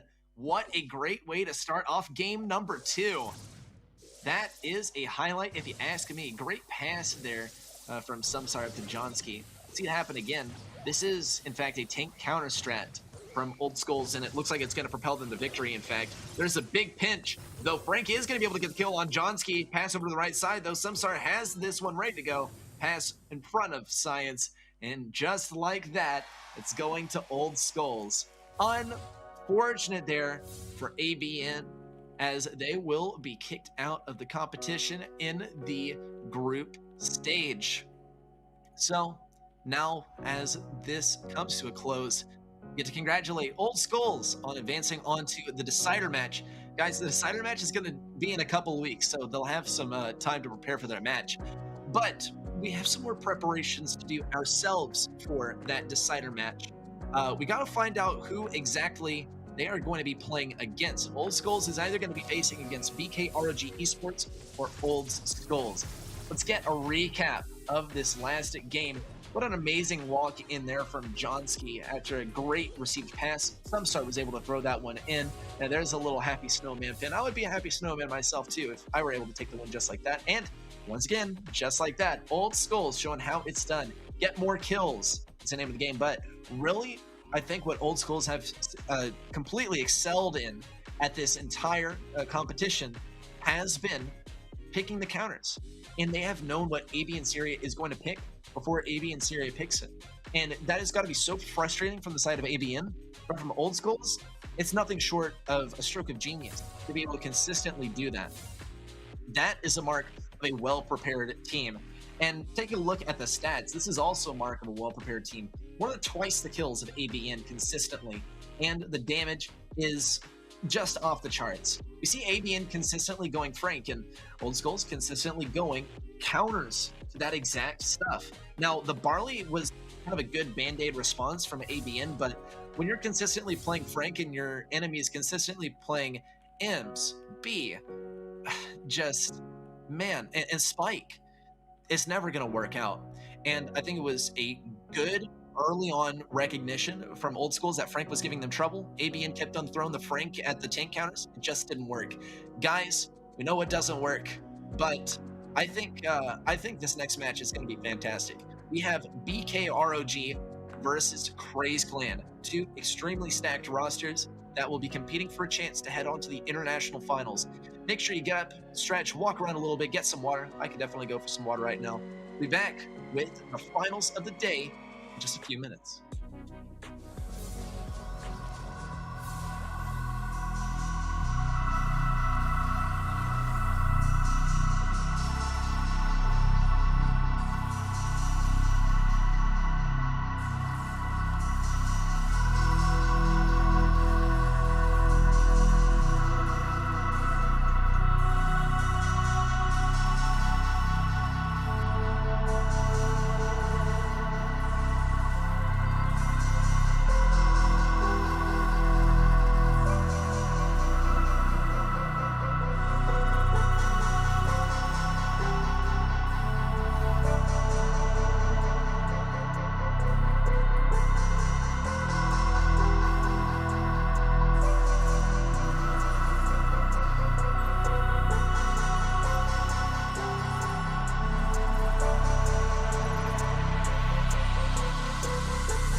qualifiers. The showdown will make history. Best teams from Russia, Ukraine, Poland, France and Turkey, winners of the Open qualifiers and top 8 invited teams will meet in a final battle for the champion title and a bounty of $10,000. Join the stream on December the 7th. Don't miss out on the epic international group stage of GameStars Brawl Stars Season 2. Well, you heard him. You don't want to miss out on the international group stage of the Game Stars tournament here in Season 2. We're going to be moving into the last match of the day. It's going to be BKROG versus Craze Clan, and this is a match for the ages. It's one that we've seen pretty consistently, and it's one that I'm extremely hyped for. If you ask me, I think these are the two most competitive teams to be taking those 2 spots for the international finals from Group A, which is, of course, the group that we're focused on today. Now, there is room for possibly Old Schools to take that spot. We did see ABN get knocked out, as you can see in the bottom left in the elimination round. Old Schools moved on to the Cider, and, well, we'll cover that in a couple of weeks. But now, let's take a look at the winners' matches. All come down to this after our matches today. Bunker Esport and Craze Clan. We'll have to see which is the better of the two. Who will be going ahead and claiming that ticket on to the international finals, and who will have to fight Old Skulls for that right to go to the international finals and start to claim some cash money. So we'll see. It all comes down to the next few games. Still best of 5 format. We'll get a look at the maps as well. It's still 2 bans per team. I believe they are ABBA format, so there are no possibilities of, duplicate bans or any of that. We'll be getting started in just a minute here with Bunker Esports versus Craze Clan. Of course, we're talking that Bunker Esports that went to the World Finals. Bunker Esports. Craze Clan, we're talking Craze Clan, they pulled out Squeak and completely swept the competition, Craze Clan. So I think that this is going to be a great one. I think Bunker ROG are going to have a pretty good challenge here. Old Skulls only managed to take a couple of games off of them. So I think that speaks a lot. Let's see Ring of Fire, though. It's going to be getting us started, and this is always one that shakes up the pace of the match, and to have it as set number 1 is definitely going to make this an unpredictable match, in my opinion. You have a map like this to start us off, a map that can go either way. I think that this could be Craze Clan's day, because Bunker ROG, in my opinion, as world finalists, if that doesn't speak enough to you, I think they are, more likely to win this one. But I think it depends on how much Craze Clan is able to capitalize on this first set. Let's see, Stu and Poco are the bans. Really, really good bans, in my opinion. We have not seen the Stu ban yet today, and it makes complete sense to me why Bunker ROG would want to get rid of it. Craze Clan, though, the Poco ban, that is kind of peculiar to me, because typically that is the domain of the more confident team. But we'll see the next map, or rather, not the next map, the next bans after this one. And that's when we'll get to, finalize our beliefs on how Ring of Fire is going to go. Mortis and Byron, once again, the exact same second round of bans that we saw in the last match. And, it makes complete sense to me. Mortis is not going to be very useful without Byron, so don't totally understand, but the thing with Mortis, and I've made this point a bunch of times, but I'll make it again, that Mortis is so good for dealing with sharpshooters. Bell, Piper, it doesn't really matter how much damage they do to him, or how much damage they can pump out, at long range, because Mortis can so easily get in short range. Also, considering that Coiled Snake is part of his kit now. So you get in there, you get some health with Creepy Harvest, you chain the bats if you want, get on their back line, and start collecting a bunch of health while dealing a ton of damage when the enemy can do basically nothing towards you. Byron and Piper get countered out pretty hard by the Mortis pick, and so it makes sense why we've seen Mortis ban in every single matchup today, though I definitely would not expect if you asked me at the beginning of the day, do I think Mortis will be banned in every single match of the day, I would have said no, maybe Byron, but not Mortis. And we did not see the Byron ban. consistently throughout the day. Even Mortis was more common than Byron, which just boggled my mind a little bit. But that's the beauty of Brawl Stars, is that the meta is ever changing, and sometimes it changes in strange ways. But after a little bit of self-reflection, we can kind of distill down the analysis and start to make sense of things. Brawlers are crazy with gears. It makes sense. Yeah, that would be the that would be the thing that changed about Brawl Stars between now and the last time that I casted a tournament of this magnitude. It makes total sense. Which gears in particular is my question. Yeah, because I would love to know. It does seem like certain gears are better on certain brawlers.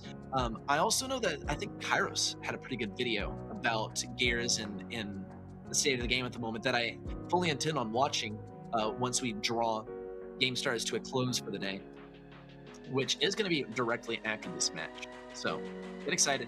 The day is coming to a climax pretty soon here. Of course, players, brawlers, whatever you want to call them, they're just getting ready for this match. I don't know. I wonder if they're taking the same advice that he gave to y'all to get up, stretch, get some water. Maybe they're doing some like bicep curls with their thumbs as well to prepare their thumbs for for some nice Brawl Stars action coming up here pretty soon. Because this is the difference between going ahead and knowing that you've advanced to the international finals and that you're guaranteed the $400, because that is what we're facing. We have 32 teams here and only 16 advanced onto the finals, right? And if you place 13th through 16th, you get $400. So this is the difference between $400 that you win today, right, for getting to this stage, or not knowing if you're going to be able to get it until I think the 18th. The 18th is the next day. Yeah, 18th is when we find out whether Old Skulls or the loser of this match right here will be advancing onto the international finals.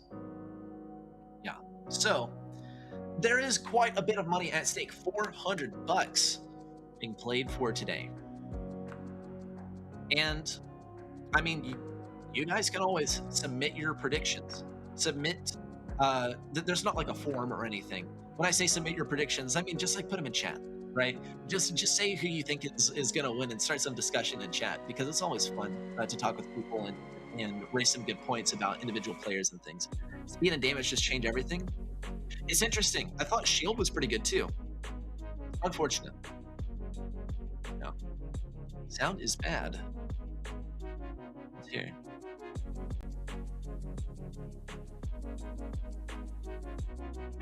It is a little bit rough, and we'll agree. The sound is a little bit rough. It's unfortunate. Not anything I can do about it. But yeah, speed and damage, I see. I heard that speed was kind of a gimmick though. I went for damage and shield. That was on Spike.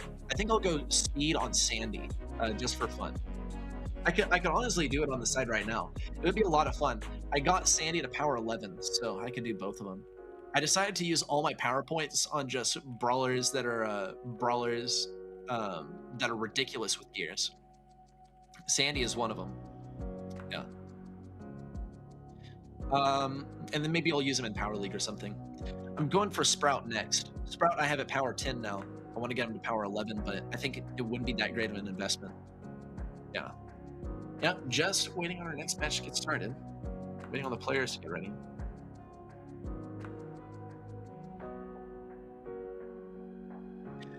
Well, while we're waiting on this, I want to gauge the interest of the people watching. What is your favorite brawler and why? Because honestly, there's some brawlers that are pretty bad. There are some brawlers that are pretty good. But there's something that we can appreciate about every single one of them. And there's something that I can appreciate about the Lou pick here. Equack picking the Lou. That's not anything totally out of the ordinary. Ooh, interesting use of the gadget. It's not going to get him the victory over Rama in that 1v1 though. This is kind of a diff here, in my opinion, in terms of the comp. Bunker, they are going to try and make this work with the Burger Lou. They got to hit the shots though. They can definitely keep on farming the supers, but here's the deal. Craze Clan, they can slide around on that point. They'll be able to stay on though. The whole idea is that they just stay alive on the point. They're going to get consistently frozen, but that doesn't matter because they're basically sitting ducks anyway. They're just sitting on the point, taking damage, but collecting percentage on the hot zone. Bunker will be bringing it back though, but here comes Naui with the super, and Darkum will get shut down. Naui still goes for something though. Boss rushes through. He's not able to do much. Rama will be looking for the kill. Meow also alive here. This one's basically already gone to Craze Clan. And this is not looking good for Bunker. It looked like they got out-comped here. And this is how Craze Clan is going to establish the momentum of this game. A tough one for Bunker to start things off. A great one for Craze Clan though. And perhaps a hint of what is to come. We saw in the last game that Old Skulls was so good at predicting what the enemy was going to play. They were so good at predicting the next enemy comp and then adjusting to it. In this case, I don't know whether it was necessarily a prediction. I think it was a little bit of rock, paper, scissors as to what comp was going to be picked. Now we're going to see what these teams are really made of, right? Craze Clan, they got the early match advantage, but if Bunker Esports are going to be the eventual winners of this match, then they'll make the appropriate adjustment and be able to counter out Craze Clan, because going off of game number 1, that appears to be what this one's about. Yeah. Any active mods on YouTube? I do not. I do not. If you want to message me on Twitter or something, I'm just... Well, it is... Oh no, it's right there. Right there. Yeah, they're my socials. So, or just Twitter, right? So if you want to message me on Twitter, feel free. If you're looking to like mod YouTube or something. Yeah, Speed Rosa on Gym Fort or Sneaky Fields. I'm kind of terrified, but I'm also looking forward to it on Too Fresh. The best brawler? That is very subjective. I wonder. Nightbot is the only mod you saw talking. Oh, here? Oh, that's a different story. This isn't my channel. This is GameStars. Yeah. Bunker with this roster should be good. I think so too. Yeah. Who all is on the Bunker roster at the moment? By the way. Gene. Gene's an interesting one. Gene's in a strange spot. He's just not close to where he used to be, you know? Yeah. All right. Let's get it. Game number 2. Bunker, once again, going to try and make it work. Ekwak staying on the Lou. There's a speed as well. And Craze Clan, very wise of them. Stick with the Rosa and the Frank. Meow's just going to be keeping on jumping in. Ooh, Darkum gets attracted to Frank, but there's Ekwak. He changed up the skin. The skin meta is looking pretty good. Meow's going to keep on jumping in. I guess this is their way of getting around the whole deal with the freeze from Lou. Bunker, though, still are going to have the early game advantage. Darkum, though, is going to be forced to play the Rico as kind of a mid, and he is able to make it work, sort of, getting some tricky angles around here. But Rama keeps on pushing them over to the left side, and now everyone's grouped over on the left. The boss still has his ego up. He'll still be able to get some damage on Meow. Oh my gosh, and the damage is ridiculous. Darkum is almost able to get that kill, and Naui is still trying to get some damage. But Bunker have done an amazing job of keeping up their percentage, although it is quite close. Meow is going to get the jump in the subsequent super. Let's see it happen. No, he's not going to go for it. He gets taken down by Boss and Ekwak so quickly, in fact. Naui is going to take major damage too. They're not able to get in range of Lola, and that is their biggest downfall. And it doesn't look like Craze Clan's going to do much about this, or doesn't look like they're going to be able to do much about this. They're totally outranged. Boss is totally out damaging them. Darkum's providing some good control on the right side. Meow is not going to be able to get that super off. It's not looking hopeful at all for Craze Clan, and it looks like it is a guaranteed win for Bunker. Amazing adaptation there by Bunker, and now we're all tied up here in set number 1. The Bunker roster was Darkum, Ashil, and Mommy Jordan. Is it not anymore? Because, I mean, this is the old, or you're talking the old Bunker roster. Yeah. Because I went into this expecting to see like MJ or a Shill or something like that, but I didn't see them at all, you know? I met MJ and a Shill. In fact, MJ was like the first person that I met, or first player that I met when I came to Worlds, and I was like, I wasn't sure whether to address people by like their real names, or like their player tags. It seems like it was pretty established. Everyone goes by their player tags, because a guy came up to me and he shook my hand and is like, He's like, ready, set. And I'm like, oh, hey. And he's like, I think he gave me a fist bump. And he's like, Mommy Jordan, it's nice to meet you. And I was like, imagine if I went up to someone who's like, hi, I'm Mommy Jordan. It definitely takes a lot of confidence to be able to do that. Wrong gadget from Ekwek. He did use the, he's been using the first gadget. I wonder why. It is a little bit mysterious to me. He did in game number 1. I wonder if he just like forgot to change it. He remembered to change his skin though, unless he has it on randomize. But the Burgerloo, I don't know. Maybe Burgerloo wasn't the strategy. I definitely vibe with it, but maybe it was not. Maybe it was not enough to get the W. Let's see. BKR and CC once again going head to head. This looks like a bit of a comp switch actually. Bunker is using the strat that Craze Clan was using game number 1. Craze Clan using the strat that Bunker used last game. Talk about comp stealing. Interesting stuff. Ekwak and Rami, you see the player cams. They are very, very focused. So far, Bunker does have the advantage. Craze Clan will be bringing it back though. Now he's doing a good job. So is Meow. It's going to be challenging to get in range of Meow. Ekwak, though, just goes crazy. 2 kills in a row.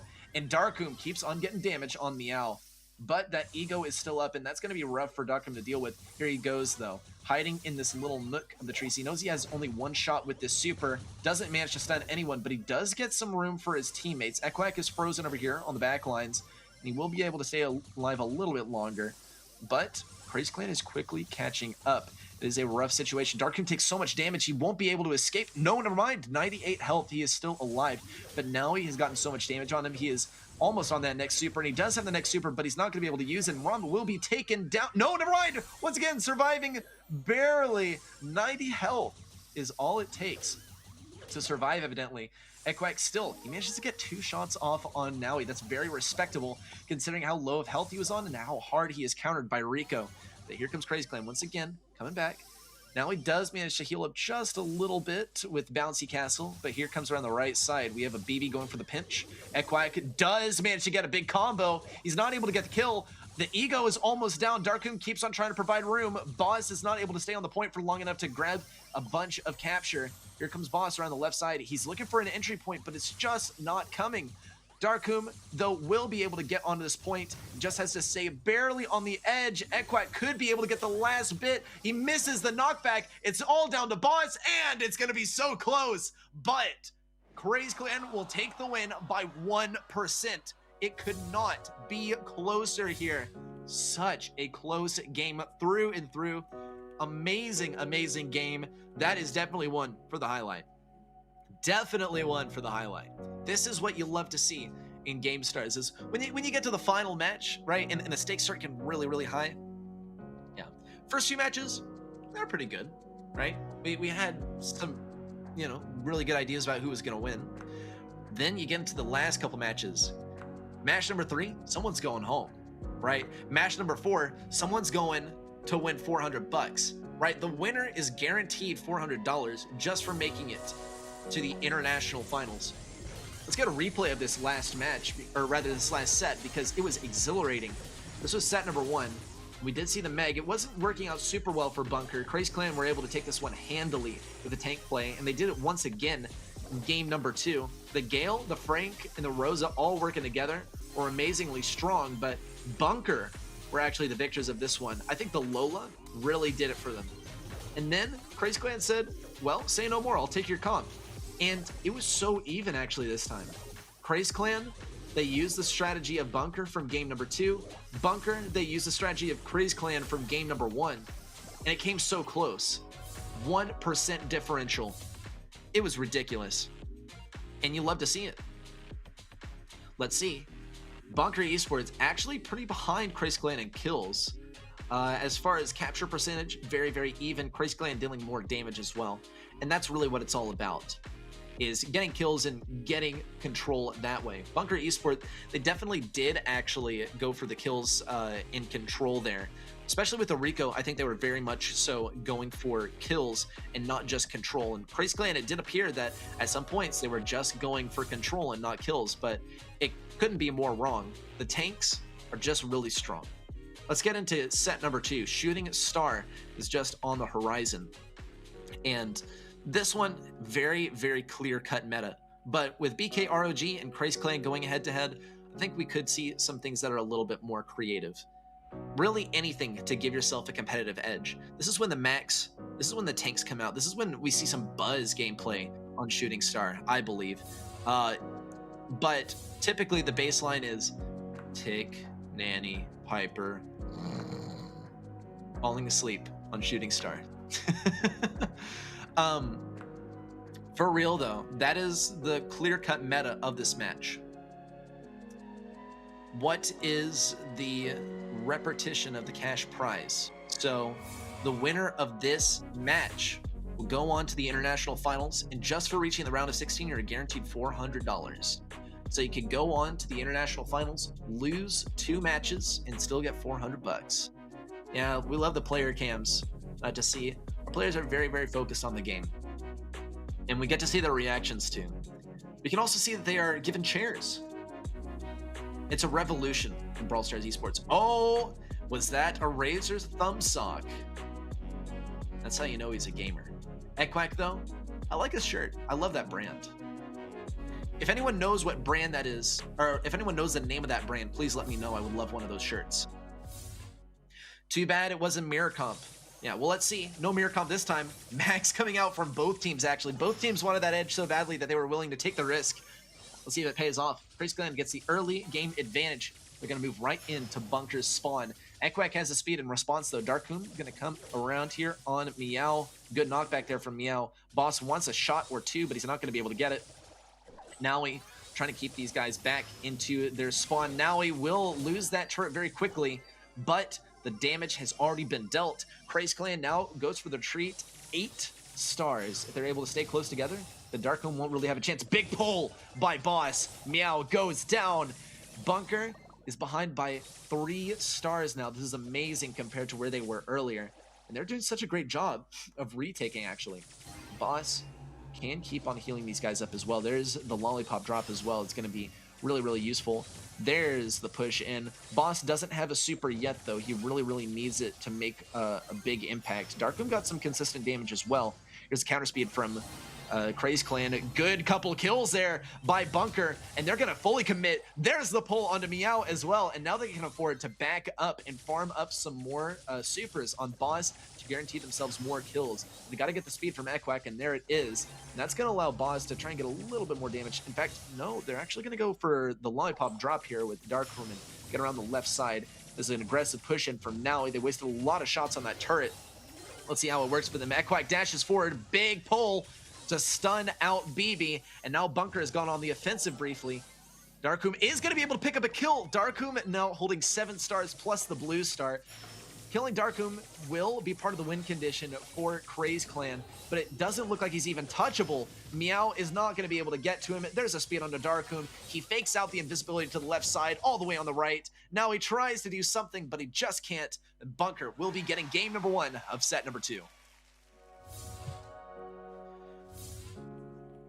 A lot of the top rosters won't be set because a lot of roster changes are happening, so teams aren't set and won't be used next year. Oh, I see. I'm too fresh. I see. It makes sense. Yeah. Okay. All right. Well, that was an amazing game right there. I loved it. I loved every single second of it. This is when things start getting really exciting. You see, if you thought earlier on today was kind of dull from the commentary standpoint, I completely agree. I completely agree with you. But, I mean, the matches were not as exciting, right? The gameplay was not as well matched. When you already know who's going to win, right? It doesn't retain its excitement. Now we know that this is going to be a pretty fair match. It's really either or between Bunker and Crazy Clan. Crazy Clan, they took set number 1, but gosh, did you see how Bunker was playing? What a retake. They folded on the very first push, and it just looked like it was all over from there. But no, they kept on pushing up. Where are the supers coming from? I don't know, but the Gene pick was genius. And I think also that the Leon did them a lot of favors too. Let's see though. Game number 2 could hold some surprises. Never mind. Or maybe it is surprising for some of you. Such a shift away from the max strat. Now Bunker and Craze Clan are both going for the El Clasico del Shooting Star. It is just the Tick, the Piper, and the Nanny. Boss is having a rough time on the right side though. This is not a fair matchup for him. Nanny is going to pretty consistently win the Piper matchup. Hopefully Darkum is able to make it count and get a kill on the right side. Big damage on Equack. Equack is barely able to stay alive. Boss decides to tank that peep there, and he does have to go down as a result. We could see a lane switch up. Doesn't look like it's going to happen though. Boss is still going to keep on trying to get the win on the Nanny matchup. If he's able to get the proper dodges, then it could happen. Ooh, big shot on the Boss. He almost goes down from a single hit. And there's the Tick Super as well. Let's see Darkum take it out. He barely does. 607 health remain. And he's able to get the kill on a Piper. Here's a peep though from the enemy side. Craze Clan going to go for it. Boss does once again go down to the Nanny Super. And Boss is the only one actually who has died from the side of Bunker, and both times it has been to a Nanny Super. Rama's not going to be able to take out this Tick Super, and Bunker accumulates 2 more stars. The difference maker here is the blue star. Bunker would really love to have it, but it looks like they're going to have to get that advantage the hard way by getting a whole kill. These teams are tit for tat on kills, 2 kills apiece. But Bunker keeps on pushing forward. They know this is their last chance to finish out this set. And Darkum is going to try and make it work. He might be able to diff this lane. Oh, Boss is so close to getting the kill. One more tap, and that's it. Bunker has the blue star. Are they able to finish it out? Darkum's going to take more damage. There's the dodge, and Darkum picks up another kill. That is Bunker taking set number 2. Unbelievable. Such a close game. What's up, Amanda? Mandyland. We love the YouTube channel. How are you? I meant to text you, Amanda, but it has been really hard to type anything anywhere, especially in this chat too, or well, even in this chat that is literally right next to me, because I'm solo casting today. Yeah, no Teddy in sight. It's just ready today. Yeah. How are you, Amanda? Anyway, we're going to be getting into set number 3 momentarily. What an exhilarating set number 2. I want to get a replay, actually. Oh, well, it's like I just summoned it from thin air. This was when Craze Clan got the early team wipe on the right side, and Bunker was just able to bring it back, pulling themselves up by the bootstraps for real. Darkum with a spectacular defense there in set number 1. Now, Boss, for the second time, got killed by a peep, and it was looking not very hopeful, but towards the end, we saw amazing gameplay from Nanny on the left lane from Bunker. That was a difference maker. Take a look at the stat comparison. Very even on damage. It just came down to Bunker getting the kills when it mattered. Right? I think Craze Clan was able to get the kills like pretty early on in the game, and then Bunker Esport, when they brought it back later, they were able to reclaim some of their stars. Right? So even though the kills were pretty even, Bunker Esports won by a large margin by the star count. And you can see that 29-17, right? How can 3 kills be responsible for a 12-star difference? It just happens to be that Bunker got their kills later, and they got their kills when they needed to. Let's get into Pinball Dreams coming up next. This is an interesting one, especially because, yeah, this is a great map. I personally love this one on ladder because you can get great trick shots. Right? You can see the trick shot potential at the enemy goal. You don't have to be within line of sight of the goal to get a ricochet with a super shot into the goal.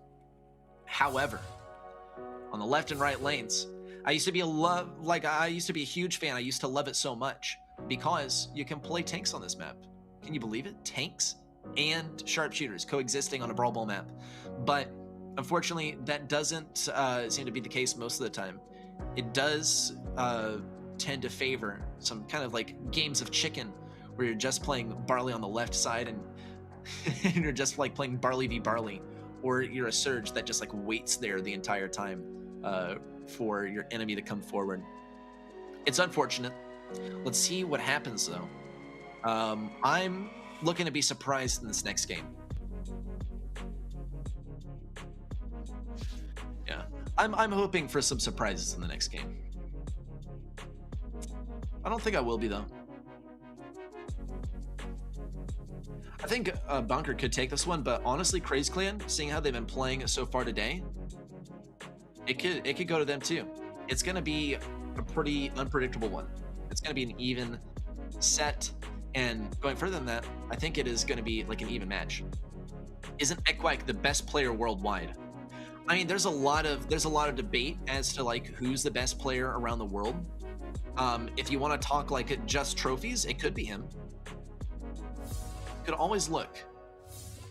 I'll ask you guys though to look at this next game. We're going to be getting started in set number 3. Darkoon picking up the Frank around the left side. Now he is going to try and get some stuns onto him with the super, and there he's going to get the first one. He won't be able to farm up a second one. Boss looks so strong here. Ekwak got that kill on the right side, and that's all Bunker needed to get a very speedy first goal. Ekwak looking great here on the right side.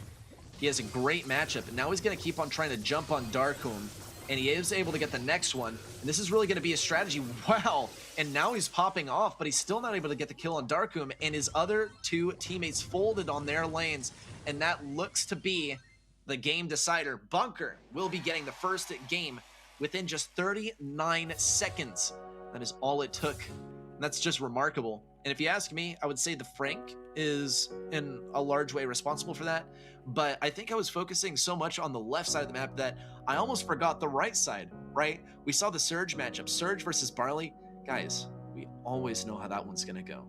Surge versus any thrower, and you see this, you see the line of fences as a thrower, and you're like, I'm safe, guys. I'm safe. And then Surge shows up with a teleport. and then we know how that one's gonna go, right? With that though, I think that this was just a comp diff for Bunker Esports. And Craze Clan, if they had their own like advantage from a comp perspective, then I think it very much would have gone in their favor. With something more evenly matched, that I don't know. So we'll see. Yeah. Hi, Tomas from Czech Republic. Yes, Darkoon is kind of crazy, if you ask me.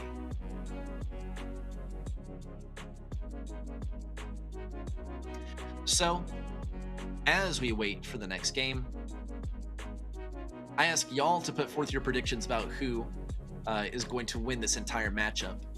Now that we've seen about half of it, right? We're pretty much dead in the middle of the match. If we go even to, if we even go to a set number 5, this would be dead in the middle. Yeah. If Bunker takes the next one, though, we could just be 3 games away from a victory. Craze Clan, I don't think they'll fold like that. Though, I mean, they did have a really nice win in Hot Zone. But, like, let's zoom out and see it from a larger perspective. Hot Zone's a very inconsistent mode. So, if Craze Clan is able to win there, depending on how you look at it, it could mean, you know, just as much as everything else, or it could mean not very much at all. And I think we'll find out how significant it is when we move into the next game and see if they're able to once again tie up the set. Let's get into it.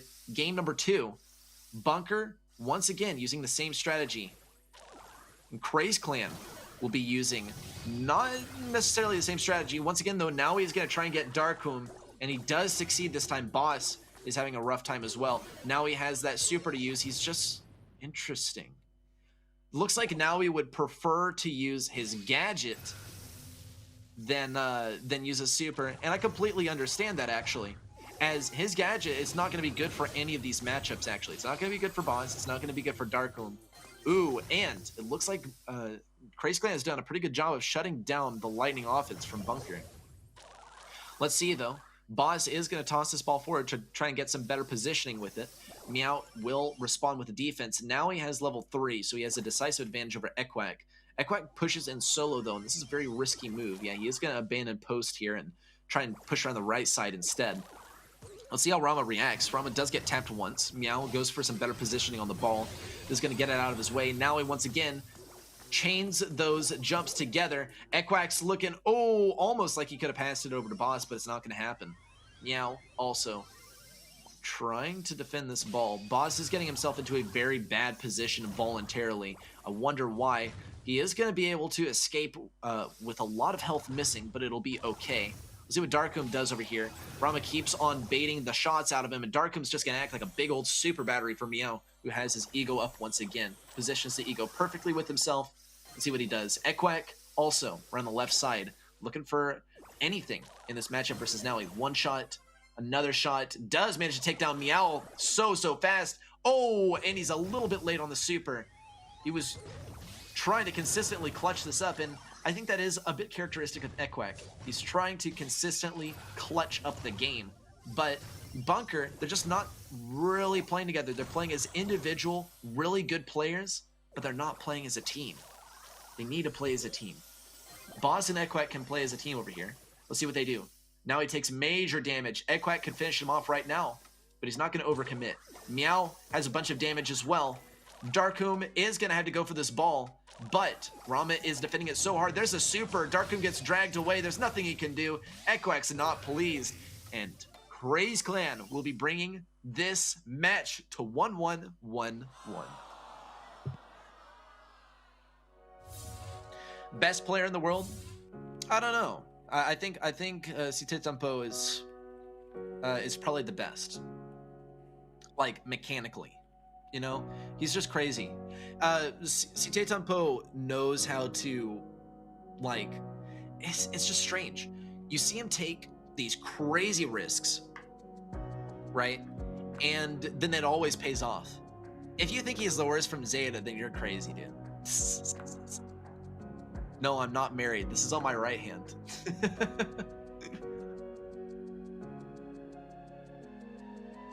Yeah, I don't know if it's different. I don't know if it's different in EU, but in NA, having it on your right hand does not mean that you're married. Having it on your left hand, on your, as they would say, ring finger, would mean you're married. Yeah. Anyway. Well, this is not really what I expected. I did not think it would be this even. But, I mean, final match of the day, I'll take it, dude. I will take it. We love surprises.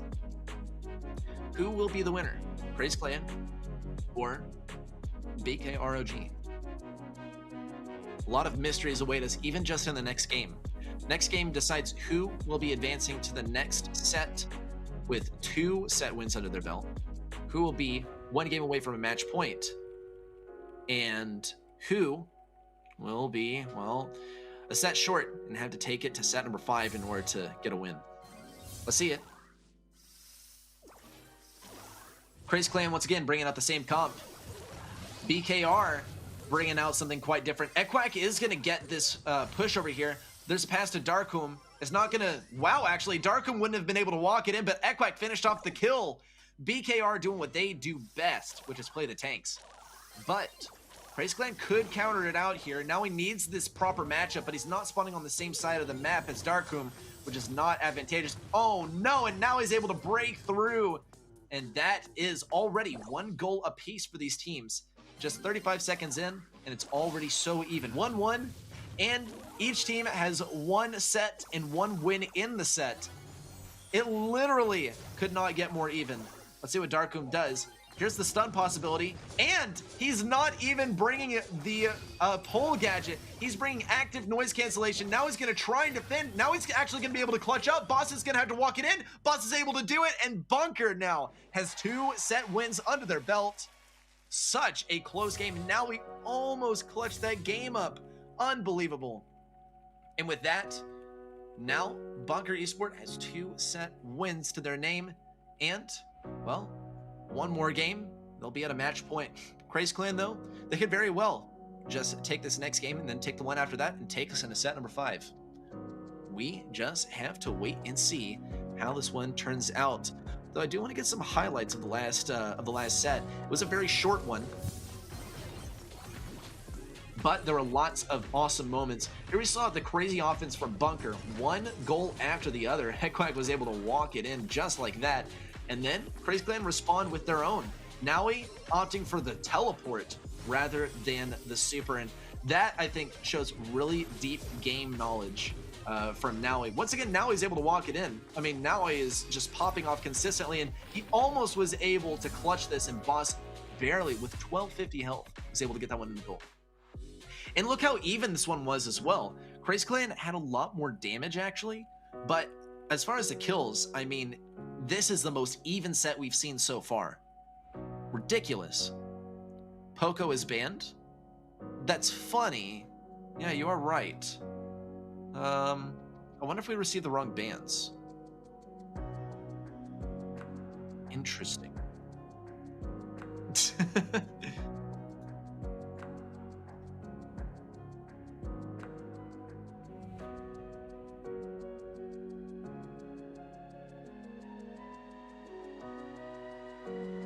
There any gift? No, and there never will be. Yeah, I'm asking tournament admins. This is a funny one. Poco is not banned? Yeah, kind of a mystery.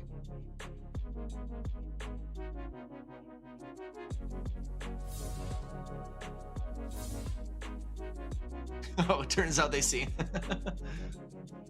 Well, guess it doesn't matter. Factory Rush is up next. Woo! MVP of Bunker so far? Probably Ekwak. But Ekwak does set himself up for these MVP situations pretty intentionally, I think. Right? Because he does go in solo. Now, he does succeed a bunch. Yeah. We're going to be moving into Factory Rush next up. This is a map that is pretty conducive towards those long-range brawlers. Yeah, so... Now we wait for the word from the tournament admins.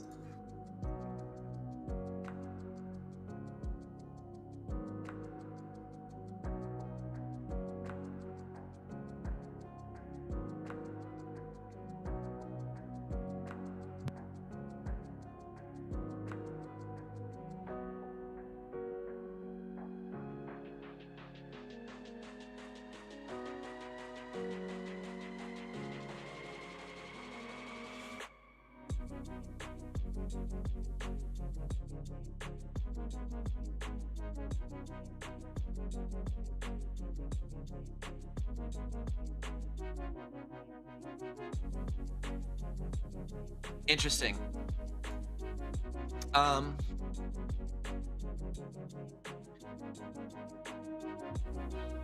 This is strange. Yeah, I think that does cost Bunker the set. Yeah.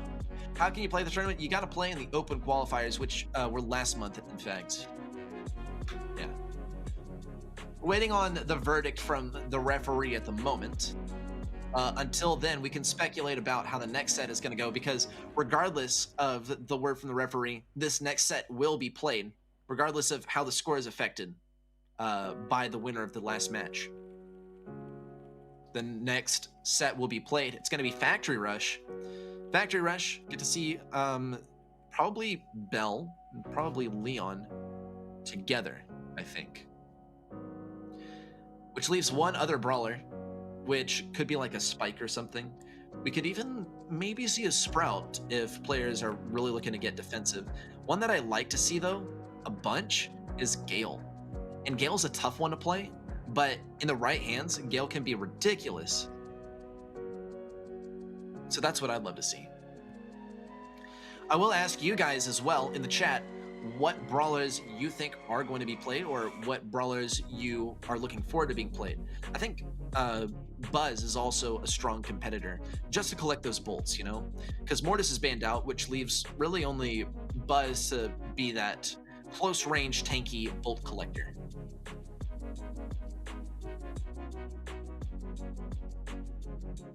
Yeah. So, we'll see what the verdict is from the referee. We are just waiting on the verdict.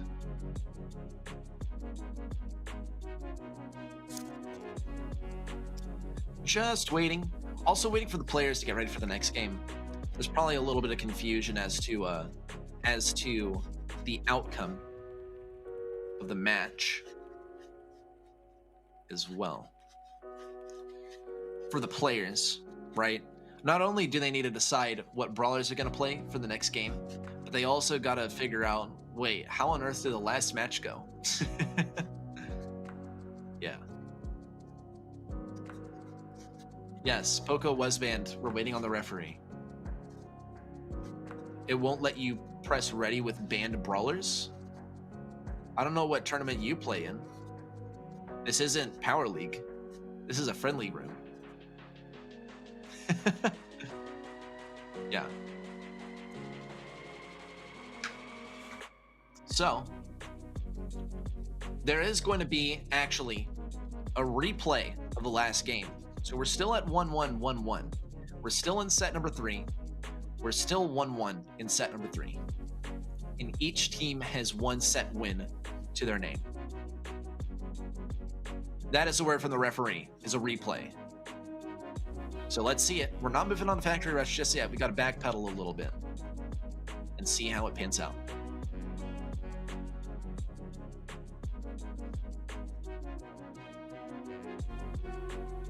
So, any moment now we'll be waiting, or rather, while we're waiting consistently, we'll be getting into the next game.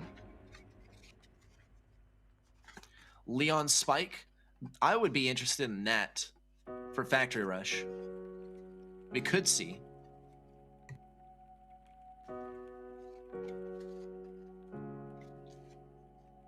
I wonder. Bell would also be a good one. Bell would be a great competitor.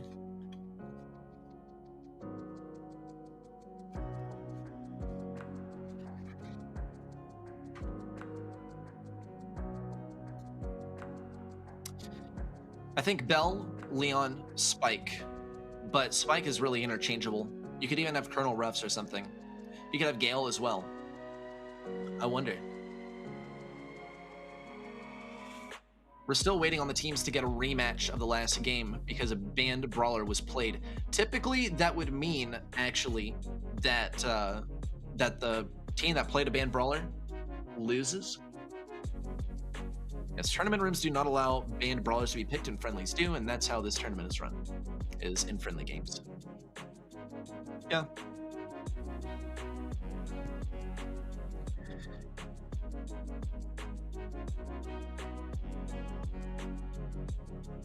So now we just wait for the players to get ready, for the things to get sorted out within the tournament.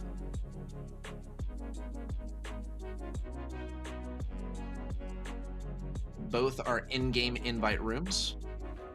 Are you positive?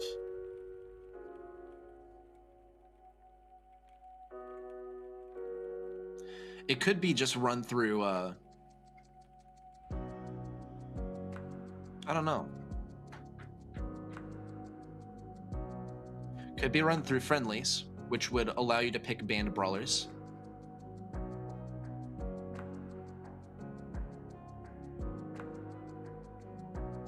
Interesting. Still waiting on the players to get ready. Let's get it. We're going to be replaying game number 3. We do see the comp switches as well. Rama on the right side is going to be faced against Darkum. Let's see, Meow is able to get the ball position a little bit further back, which is going to be great, actually, for Craze Clan. It's going to buy them a little bit more time, which they're really going to need. Ekwak on full health with the shield up will be going for Meow, and that ego is going to fall, though Naui and Rama get an amazing defense. A team wipe, in fact, and Craze Clan is able to move up to the enemy side. Naui can push through all the way and just walk that ball in. Craze Clan is 1 goal away from heading on to the next set with 2 set wins under their belt. Boss is going to lose that ego pretty early. Ekwak tries to carry on the left side. He's able to get a significant amount of damage, but Meow and Rama are just so strong. Meow is getting some great damage as well. Now he tries to bully Darkum once again. Darkum is able to make it out alive this time. Darkum, though, cannot get that ball in time over to Ekwak. That would have been a goal for Bunker, but Meow was really good on the defense. Ekwak, once again, tries to make it happen. Does dodge out the CC from Naui, and this is fantastic. If Ekwak is able to generate a little bit more health here, then he will get this goal. He has the super ready to go, but he's gonna save it. No, now he has it. He's able to soup it away, and that is the goal condition dispelled. Ekwak is still able to get that one in, but what a clutch there, actually. Bunker, nonetheless, we're able to get the goal, and Ekwak was able to save that super, which is really, really valuable. Darkum is deciding when he's going to use his super. Now he is able to get the kill. In the meantime, there's a teleport. No way! And now he is almost able to ricochet that around, but falls just a little bit short. Boss was taken down by Naui, and that was really what allowed Naui almost to get the goal. Let's see Darkum get rid of all of these shades. Once again, Naui is the one thing between Boss, Darkum, and that goal. And there is the dodge out of the super. Darkum accidentally tossed that ball forward, and it could have almost gone in the corner. Rama would have been guarding it, though. Let's see Rama once again look for that next super. Darkum is trying to stay in the bushes to get additional speed. Rama is on very low health. He could be taken down pretty soon. Meanwhile, on the right side, Ekwak is looking for a good matchup. Now he wants to take down the Ego and Lola. Ekwak gets the pass, and there's the goal with just 3 seconds left on the clock. And Bunker are able to take this win even after the replay. Unfortunate there for Craze Clan because they had such a strong start towards the beginning, especially Naui still doing so well on the Surge. It could happen on the next game. I don't think it's very likely that we see it on Factory Rush, but that is the next map. We'll be moving in momentarily. I do think we'll see some Bell. I think we'll see some Leon. But man, Bunker now are just 1 game away from a match point, and this is not looking good for Craze Clan. They put so much effort, so much on the line to win that last set, and they just fell a little bit short. So it's definitely exhausting to put forth so much effort and not be able to get a set win out of it. Craze Clan are going to have to win this set and the next set. They're going to have to go all the way through set number 5 in order to take the victory. Their comp exposed? Yeah, I completely agree. And that's why typically a team would lose if they play a banded brawler. Maybe another day. Let's see set number 4. Factory Rush is coming up next. You can see the structure of this map. That semicircle of obstacles protecting the Ike, so you're not able to directly hit it. Of course, it's also not super easy to hit it on the side lanes either, but I mean, you totally could. Something that we saw from Craze Clan is they picked the penny and went up the side lane and then got a bunch of damage on the Ike with Penny's turret. Kind of funny. I don't think it's gonna work versus Bunker though. And especially, I don't expect Craze Clan to try that out when they are kind of in a losing position right now. If they lose 1 game, they're at the match point. Let's see it though. Game number 1 getting started here. And the brawlers are out. The picks are in. Buzz on the right side does look a little bit favorable for Craze Clan, as now he's able to get the first bolt. Now he kind of the carry of the team. Let's see what he's able to do versus Ekwak. Kind of the 2 carries versus each other as well. Now he has this super ready to go. There's a stun onto Ekwak. Now he is going to be able to win this matchup, and he picks up the next bolt as well. Craze Clan going to win this first siege. Now he relatively unscathed, actually. He has a stun at his disposal ready to go. Boss is able to get that damage amplifier onto the bot, and it barely makes it beyond the radius of the Ike. Now he, though, can set up camp inside Rama's little enclave over here. Great bit of damage there onto Darkum. Boss is next. Now he will go down, though. Ekwak's going to get the stun on Rama. Meow tries, if he can, to get down to Ekwak, and he does, in fact. Craze Clan only conceding a couple of bolts here to Bunker in the process. They will be winning this next siege. Question is, how much damage will they be able to get off of it? Great grapple in from Naui on the right side, and another one on the Boss. Naui is on fire, as he has been the entire last couple of sets. There's level 10 siege bot coming in. Ekwak tries to disrupt things, and he does get the kill on the Meow, which is probably the most valuable kill he could have gotten. That's the only brawler that really would have been able to do significant damage on the Ike. Craze Clan now Still pushing in. They don't get too much damage this time, though. This is when Bunker needs to come back, but it's not looking very likely. Rama is relatively untouched. Now he gets taken down, and that is going to be a massive blow for Craze Clan. Darkum has to get out of there with a gem, or rather a bolt or two. He's not going to be able to do it, though. Ekwak on the right side needs to pick up some bolts. The difference will be made here within the next few seconds. 8 seconds remain. And it looks like Craze Clan will be able to tie the bolt count and perhaps even exceed the bolt count of Bunker. There it is, 6-8. And Craze Clan will be taking this game. They're not going to let it go to Bunker so quickly. Great showing from Craze Clan this time, especially Naui on the right side. Naui has blown me away, and definitely a Bunker as well for the past couple of sets. And it's just plain to see. He's just built different. And Ekwak is starting to feel the heat now.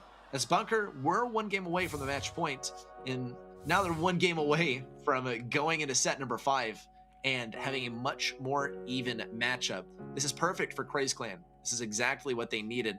I think they owe it a lot to Naui, but I've talked enough about Naui. I really like the Pam play. To kind of bring things away from Naui, bring the spotlight away from him for just a moment. A conscious effort does need to be made to make that happen, considering that he is consistently stealing the show. So, I'll keep my eye on Naui in the next game, and I would encourage you guys to as well, but he's only really a third of the equation. You got more members of Craze Clan to focus on. I want to focus on Bunker for a moment, though, right? Because we saw Ekwak having pretty tremendous difficulty at the beginning of the game to try and win that lane off of Naui. Let's see if he's able to make it happen this time. Once again, Ekwak, Naui, both on the Buzz matchup on the right side. Ekwak is being a lot more cautious now because he knows the gravity of the enemy he's up against. Ekwak is able to diff the lane this time. This is looking way more hopeful for Bunker. And Darkum and Boss getting an amazing pinch on the left side. They're able to get the level 4 Siege bot to start things off. It just doesn't get more perfect than that. Ekwak risks it. Amazing synergy here between Boss and Ekwak. Great positioning of the turret to help Ekwak heal up while he's within the enemy Ike's range. And now we're going to see actually a pretty good push, especially considering this was the first push. But Darkum does fall to Naui. He was a sitting duck all alone. Now he tried to counter stun to Ekwak, but it just didn't work. Boss, once again, is going to replace that turret, and down goes Rama's turret, and down goes Rama as well. Darkum will be in the lead over here on the right side. He does have the advantage on the matchup versus Meow. Meow's doing a good job of dodging, but he's just not able to do it. Now he was also very low on that left side. Boss helping out. This game is looking fantastic for Bunker. It looks like now that they've had control of mid for just a little bit, if they were able to win just that first siege, just that first bit of mid control, it snowballed into total domination. Let's see if Craze Clan are able to get an effective defense. They will. Now Bunker just has to win the last siege, and then they'll be guaranteed a match point coming up. Darkum will be taken down. Now he stays alive marginally. Wow, and it looks like Craze Clan could actually get this last bot, and it looks like they will. Now he gets the stun. He stays out of the way. There's Rama getting the kill as well. And Craze Clan will be taking actually this last bot. How will they make this push happen, though?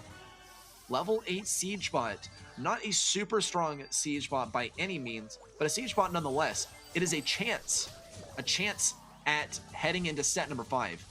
Boss and Darkum are going to try and get the defense. Let's see if it'll happen. They are able to take down the Siege bot, but here comes Meow looking for a lot of damage. Here comes Rama. Here comes Naui. Naui needs the stun. He needs the damage. 89% to 78. No, 73. No way. Craze Clan have done it. By 5%, they have taken us to set number 5. I was so quick to say that it was over, that we were headed to a match point, but no, now we're going to set number 5. This is unbelievable. This is crazy. And leave it up to no one else but Craze Clan to make it this crazy. I got some highlights for you guys for this last set in just a moment. And I think really we do need to wind back the clock, wind back the footage to see everything that happened. First of all, we saw Naui diffing the right lane completely. Boss was able to get a kill, Equack responding there, but still, this one went to Craze Clan. And then Bunker, it brought it back for all of one game. And this was looking very, very good from them. They were able to finally overcome Naui because they realized who they needed to take down. But then, in a final, where's that last damage come from? It was Meow that was able to get that final bit of damage. Unbelievable. And look, Craze Clan, they did kind of diff them on the kills. They didn't take as much damage. Bunker Esports, crazy stuff. They were so close, and now Craze Clan have really brought them to their knees. Two extremely well-matched teams. Even when it looked like Bunker Esport was going to be able to finish it out, Craze Clan fired back and brought themselves all the way to set number 5. It all comes down to this. One more set. Whoever gets the first win here has the advantage in the set. Whoever gets the first win has the match point. The stakes are so high, and it has been so even every step of the way. Set number 1 goes the way of Craze Clan. Set number 2 goes the way of Bunker. Set number 3 goes to Bunker. Set number 4 goes to Craze. Now we're moving on to Gym Fort for set number 5. Our first time seeing Gym Fort for the day, and it's going to be a doozy. Expect some Rico, maybe even some Sprout action up in here. We've seen amazing Pam gameplay from both sides of the battle as well, and that one is certainly to be expected.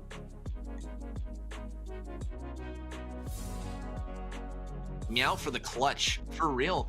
Meow was exactly in the right position. He was in the right place at the right time, and that's what it's all about, right? That's how you get these clutches. That's how you get these prime opportunities. Whereas Overload probably benched. Yeah. Probably the 4th. We'll have the chance to see him later on. For now, though, let's get into it. Game number 1 of set number 5. It doesn't go beyond this. No ties in Gym Grab. See how it goes. The Gene matchup at mid. On the right side, Ash pushing in. Real interesting one. Typically, you don't see Ash in the absence of a healer. The speed, though, is going to be super useful for Meow. You get a lot of speed as Ash when your rage meter fills up, and that, combined with the ability to move faster in bushes, is going to be devastating. There goes his rage meter. He's going to be very, very speedy now. He's going to be all over Darkum. There's no hope. Never mind. Looks like Darkum was able to dodge out the damage. Meow's still going to go for it, though. He's almost in range. Keeps on going for it. Darkum just is able to back away, though. Does have to exchange some rage for healing here. And now he wins the lane on the left side. Craze Clan is still in the lead, and Rama has a super to work with. If Boss gets a little bit too aggressive, then Rama can totally get the pull. But the same goes for Boss. Now he has the pull ready to go. 2 pulls ready on the side of Craze Clan. There's the pull from Boss. Boss is so vulnerable. There's the kill as well. Equack has to pick them up. And Equack tries to do this. No way! And a max range pull onto Equack. And that is going to be the countdown for Craze Clan. Meow coming around the right side. Boss trying to throw Mix into things. Boss will get pulled just a little bit. Equack is in the right place. Is he able to get the defense? Yes, Meow will be able to get the defense, and Craze Clan is at the match point.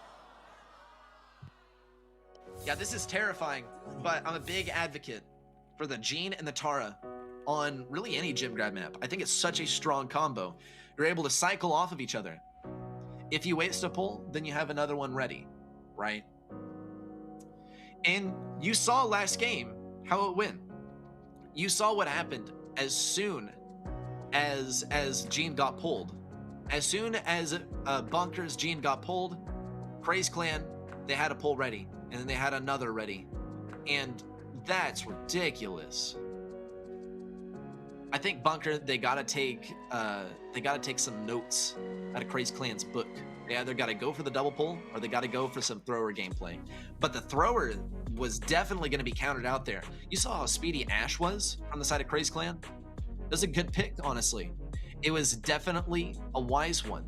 But if you ask me, the game was really carried by the double pull combo, by Tara and Jean. Because Ash was consistently dying. Now, that is not necessarily a sign of failure, though. He's doing exactly what he needed to do. But even when he died, Jean and Tara were able to stand their ground because they both had supers ready to go. No one can push in on you. So someone has to be the sacrifice to get those pulls out of them.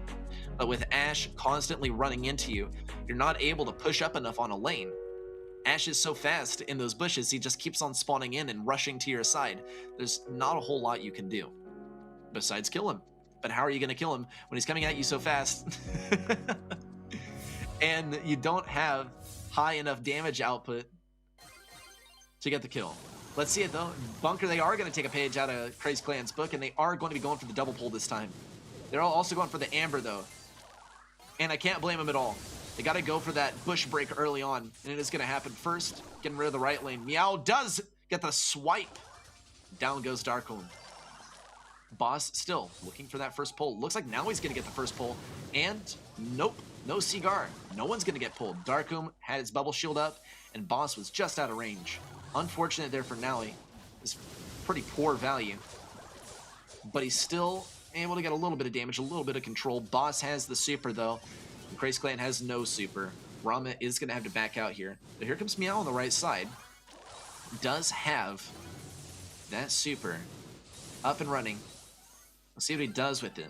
Rama still is looking very terrifying over here.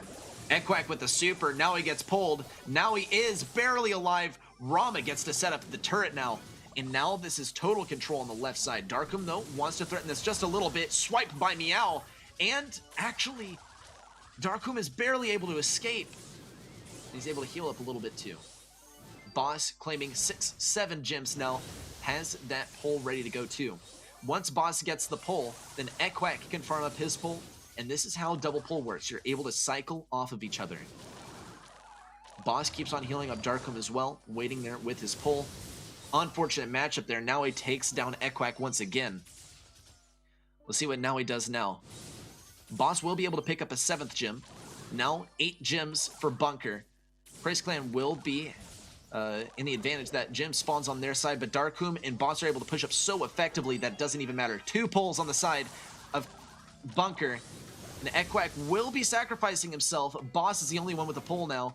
Naui and Rama close in. There's Ekquak spawning invincible. Double pull and a huge kill. No way, it's a team wipe. And Crazy Clan will be running it back. Bunker having a lot of catch up to do. They got to get in the bushes. They got to get the speed, but it would take them away from their main objective. Meow looks for the swipe. He's able to defend for just a little bit longer. Farm the pulls off of it, guys. Boss has the super, but Darkholm and Boss both get pulled. They're not able to get there in time, and Crazy Clan take it all. They're going to the international finals, and BKROG will have to play through the decider match on the 18th to find out whether they are going to the decider, or rather whether they are going to the international finals. Unbelievable, amazing gameplay from Crazy Clan. Great moves there in the end. Just superb pull there from Tara and amazing Meg gameplay. What a way to finish things off. Let's get some highlights from the last set. We need to see this. Crazy Clan with the Ash pick, I think, was genius. I wouldn't have personally picked it, but they put it to work nonetheless. Bunker were looking very promising as well following game number 1. Right, they were showing way more signs of life. Now, they did kind of have a sacrifice there with the Tara, and they had to pay for that. Ekquak was not in the right place at the right time there with the super, and it shows so well through the kills. Crazy Clan, double the kills. More gems, more, honestly, very even damage. And I want to attribute that as well to the final game where Crazy Clan was struggling significantly more. Bunker Esport, though, I think Ekquak went really aggressive. Sacrificed himself, thought it would push back Crazy Clan more, but it didn't. And then Crazy Clan were able to close in on the duo that remained. And from there, it was all out of there. I love how Crazy Clan did so much damage that it went higher than the graphic was able to hold. 1 million, almost 6,000 damage. 1,006,000 damage from Crazy Clan. Almost unheard of. But both of these teams love to play their healers. Both of these teams love to play their tanks. And it shows. Crazy Clan, though, they took more kills overall. That's the name of the game. Check out the most often brawlers is the other thing. Lola was one of the more favored on both teams, and it really did get put to work. Man, what an amazing match.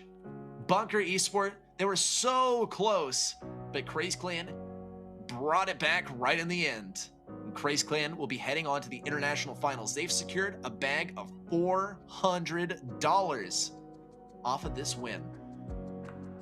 In the decider, though, Bunker Esports and Old Skulls will go head-to-head once again. That's right. They faced in the opener match, and now they're facing in the decider. Old Skulls, they have a chance for a rematch.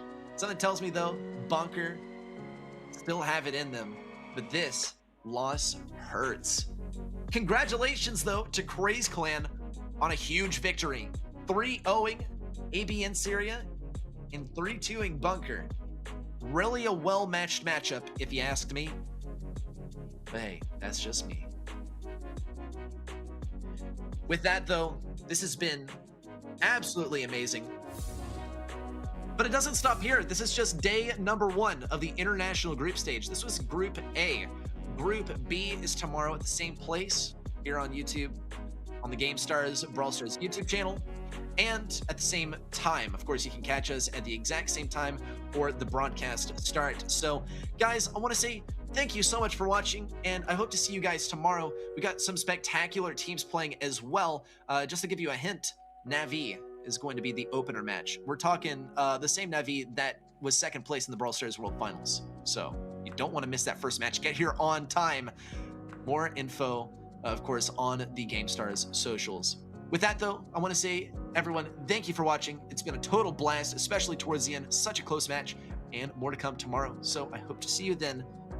Until then, though, this has been Ready Set, and this has been GameStars. Catch you tomorrow. Brawlers! This showdown will make history!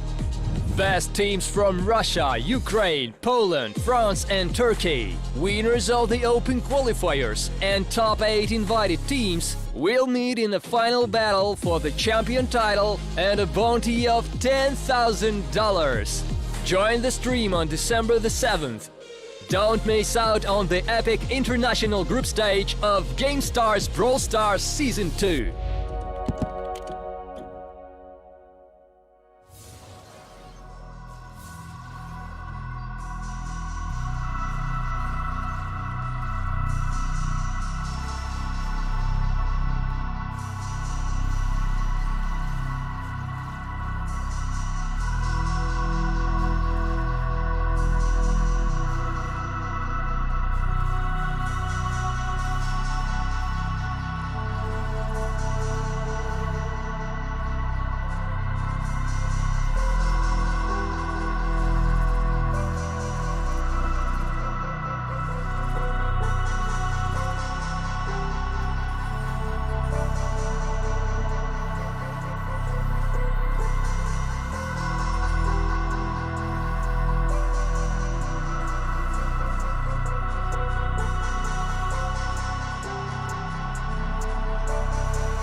Bye.